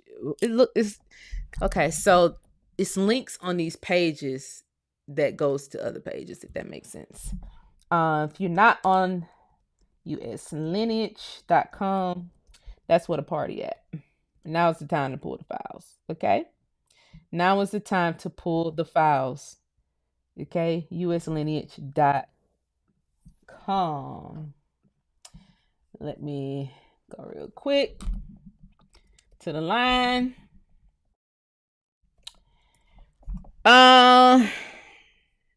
We're having a good time on the line. We're pulling a lot of files. I definitely appreciate all of the support.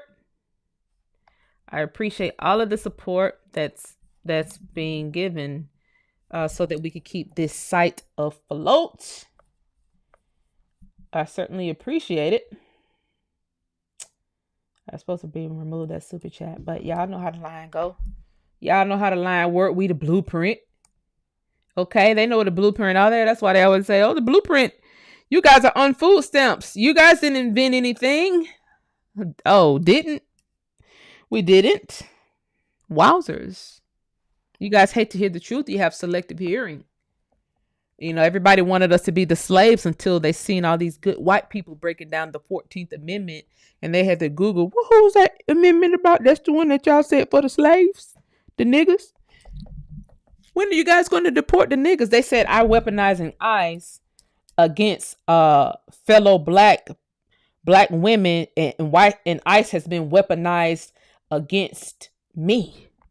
And they told me, somebody told me, I need to make sure my family paperwork in order. I said, well, these dummies really don't know how this shit go for real. They don't know. They don't know, guys. What can you do? What can you fucking do if they don't know? They don't know. They don't know.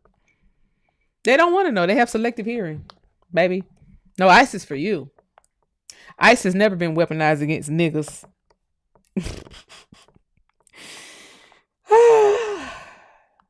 We're constitutionally protected. I don't know who need to hear this today. But let me see. Let me search. Let's do a quick search real quick. What we want to search real quick? Let's do. I'm finna get out here, y'all. This is the longest live I did in a long time. Let's do this real quick. We're not gonna go through any files. We're just gonna do a little quick preliminary search real quick. Preliminary search really quick. To see something. Let me see.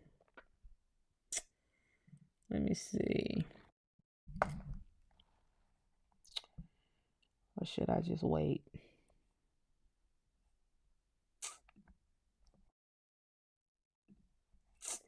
Let me just wait. I done held y'all hostage way too long. Way too long. I held y'all hostage way too long. Yeah, they said that. You want to see some manumission papers?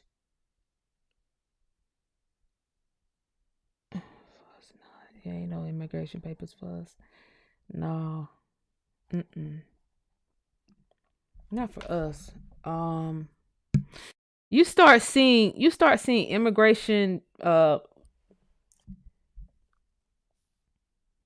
you start seeing immigration really heavy, like during the turn of the century, Roosevelt era, the first Roosevelt. That's when you really start seeing. I showed some of those files where some of those immigration records. A lot of them came from Germany. You remember the show where I showed the German lady getting reparations? She got reparations for her house that they took in, that the Navy took in Germany. She got reparations for that. So I did show that on, I don't remember what show it was, but it wasn't that long ago. It wasn't too long ago. So I said your podcast is fine. Thank you so much. I love you guys. If our hearts, oh no, I was supposed to reach over. Sorry.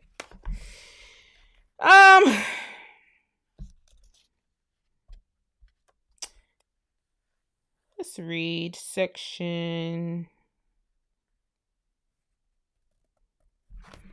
Let's read the 14th Amendment. I just want to read, because they be talking about, oh, this is babies of slaves. 14th Amendment. To all persons born and naturalized in the United States and subject to the jurisdiction thereof are citizens of the United States and of the state wherein they reside. No state shall make or enforce any law which shall abide the privileges or immunities of the citizens of the United States. Nor shall any state deprive any person of life, liberty, and property, okay, without due process of law, nor deny to any person within its jurisdiction the equal protection under the law.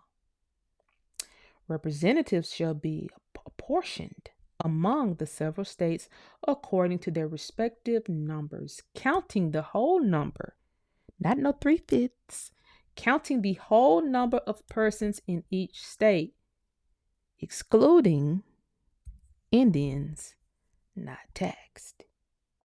Nowhere. When you get the printed version, it just does not say niggas was slaves. It doesn't say the niggas was slaves. But now it does say the word slave as it relates to money. Okay? And as it relates to servitude, involuntary servitude, where is it? Neither slavery nor involuntary servitude, except as a punishment for crime whereof the party shall have been duly convicted, shall exist within the United States or any place subject to their jurisdiction. So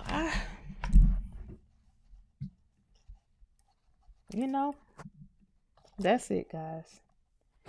I just want to say Life, Liberty, and the Pursuit of Happiness was a goddamn movie. No, this is Life, Liberty, and Property. That's the moral of the scripture. Don't let nobody ever try to just say, oh, you wasn't supposed to have property. No, life, liberty, and property. I don't know when y'all start saying life, liberty, and the pursuit of happiness. Fuck that. Let's read it how it is. Life, liberty, and property. Anyway, I love y'all. I'll see y'all. Good night. I'll talk to y'all later.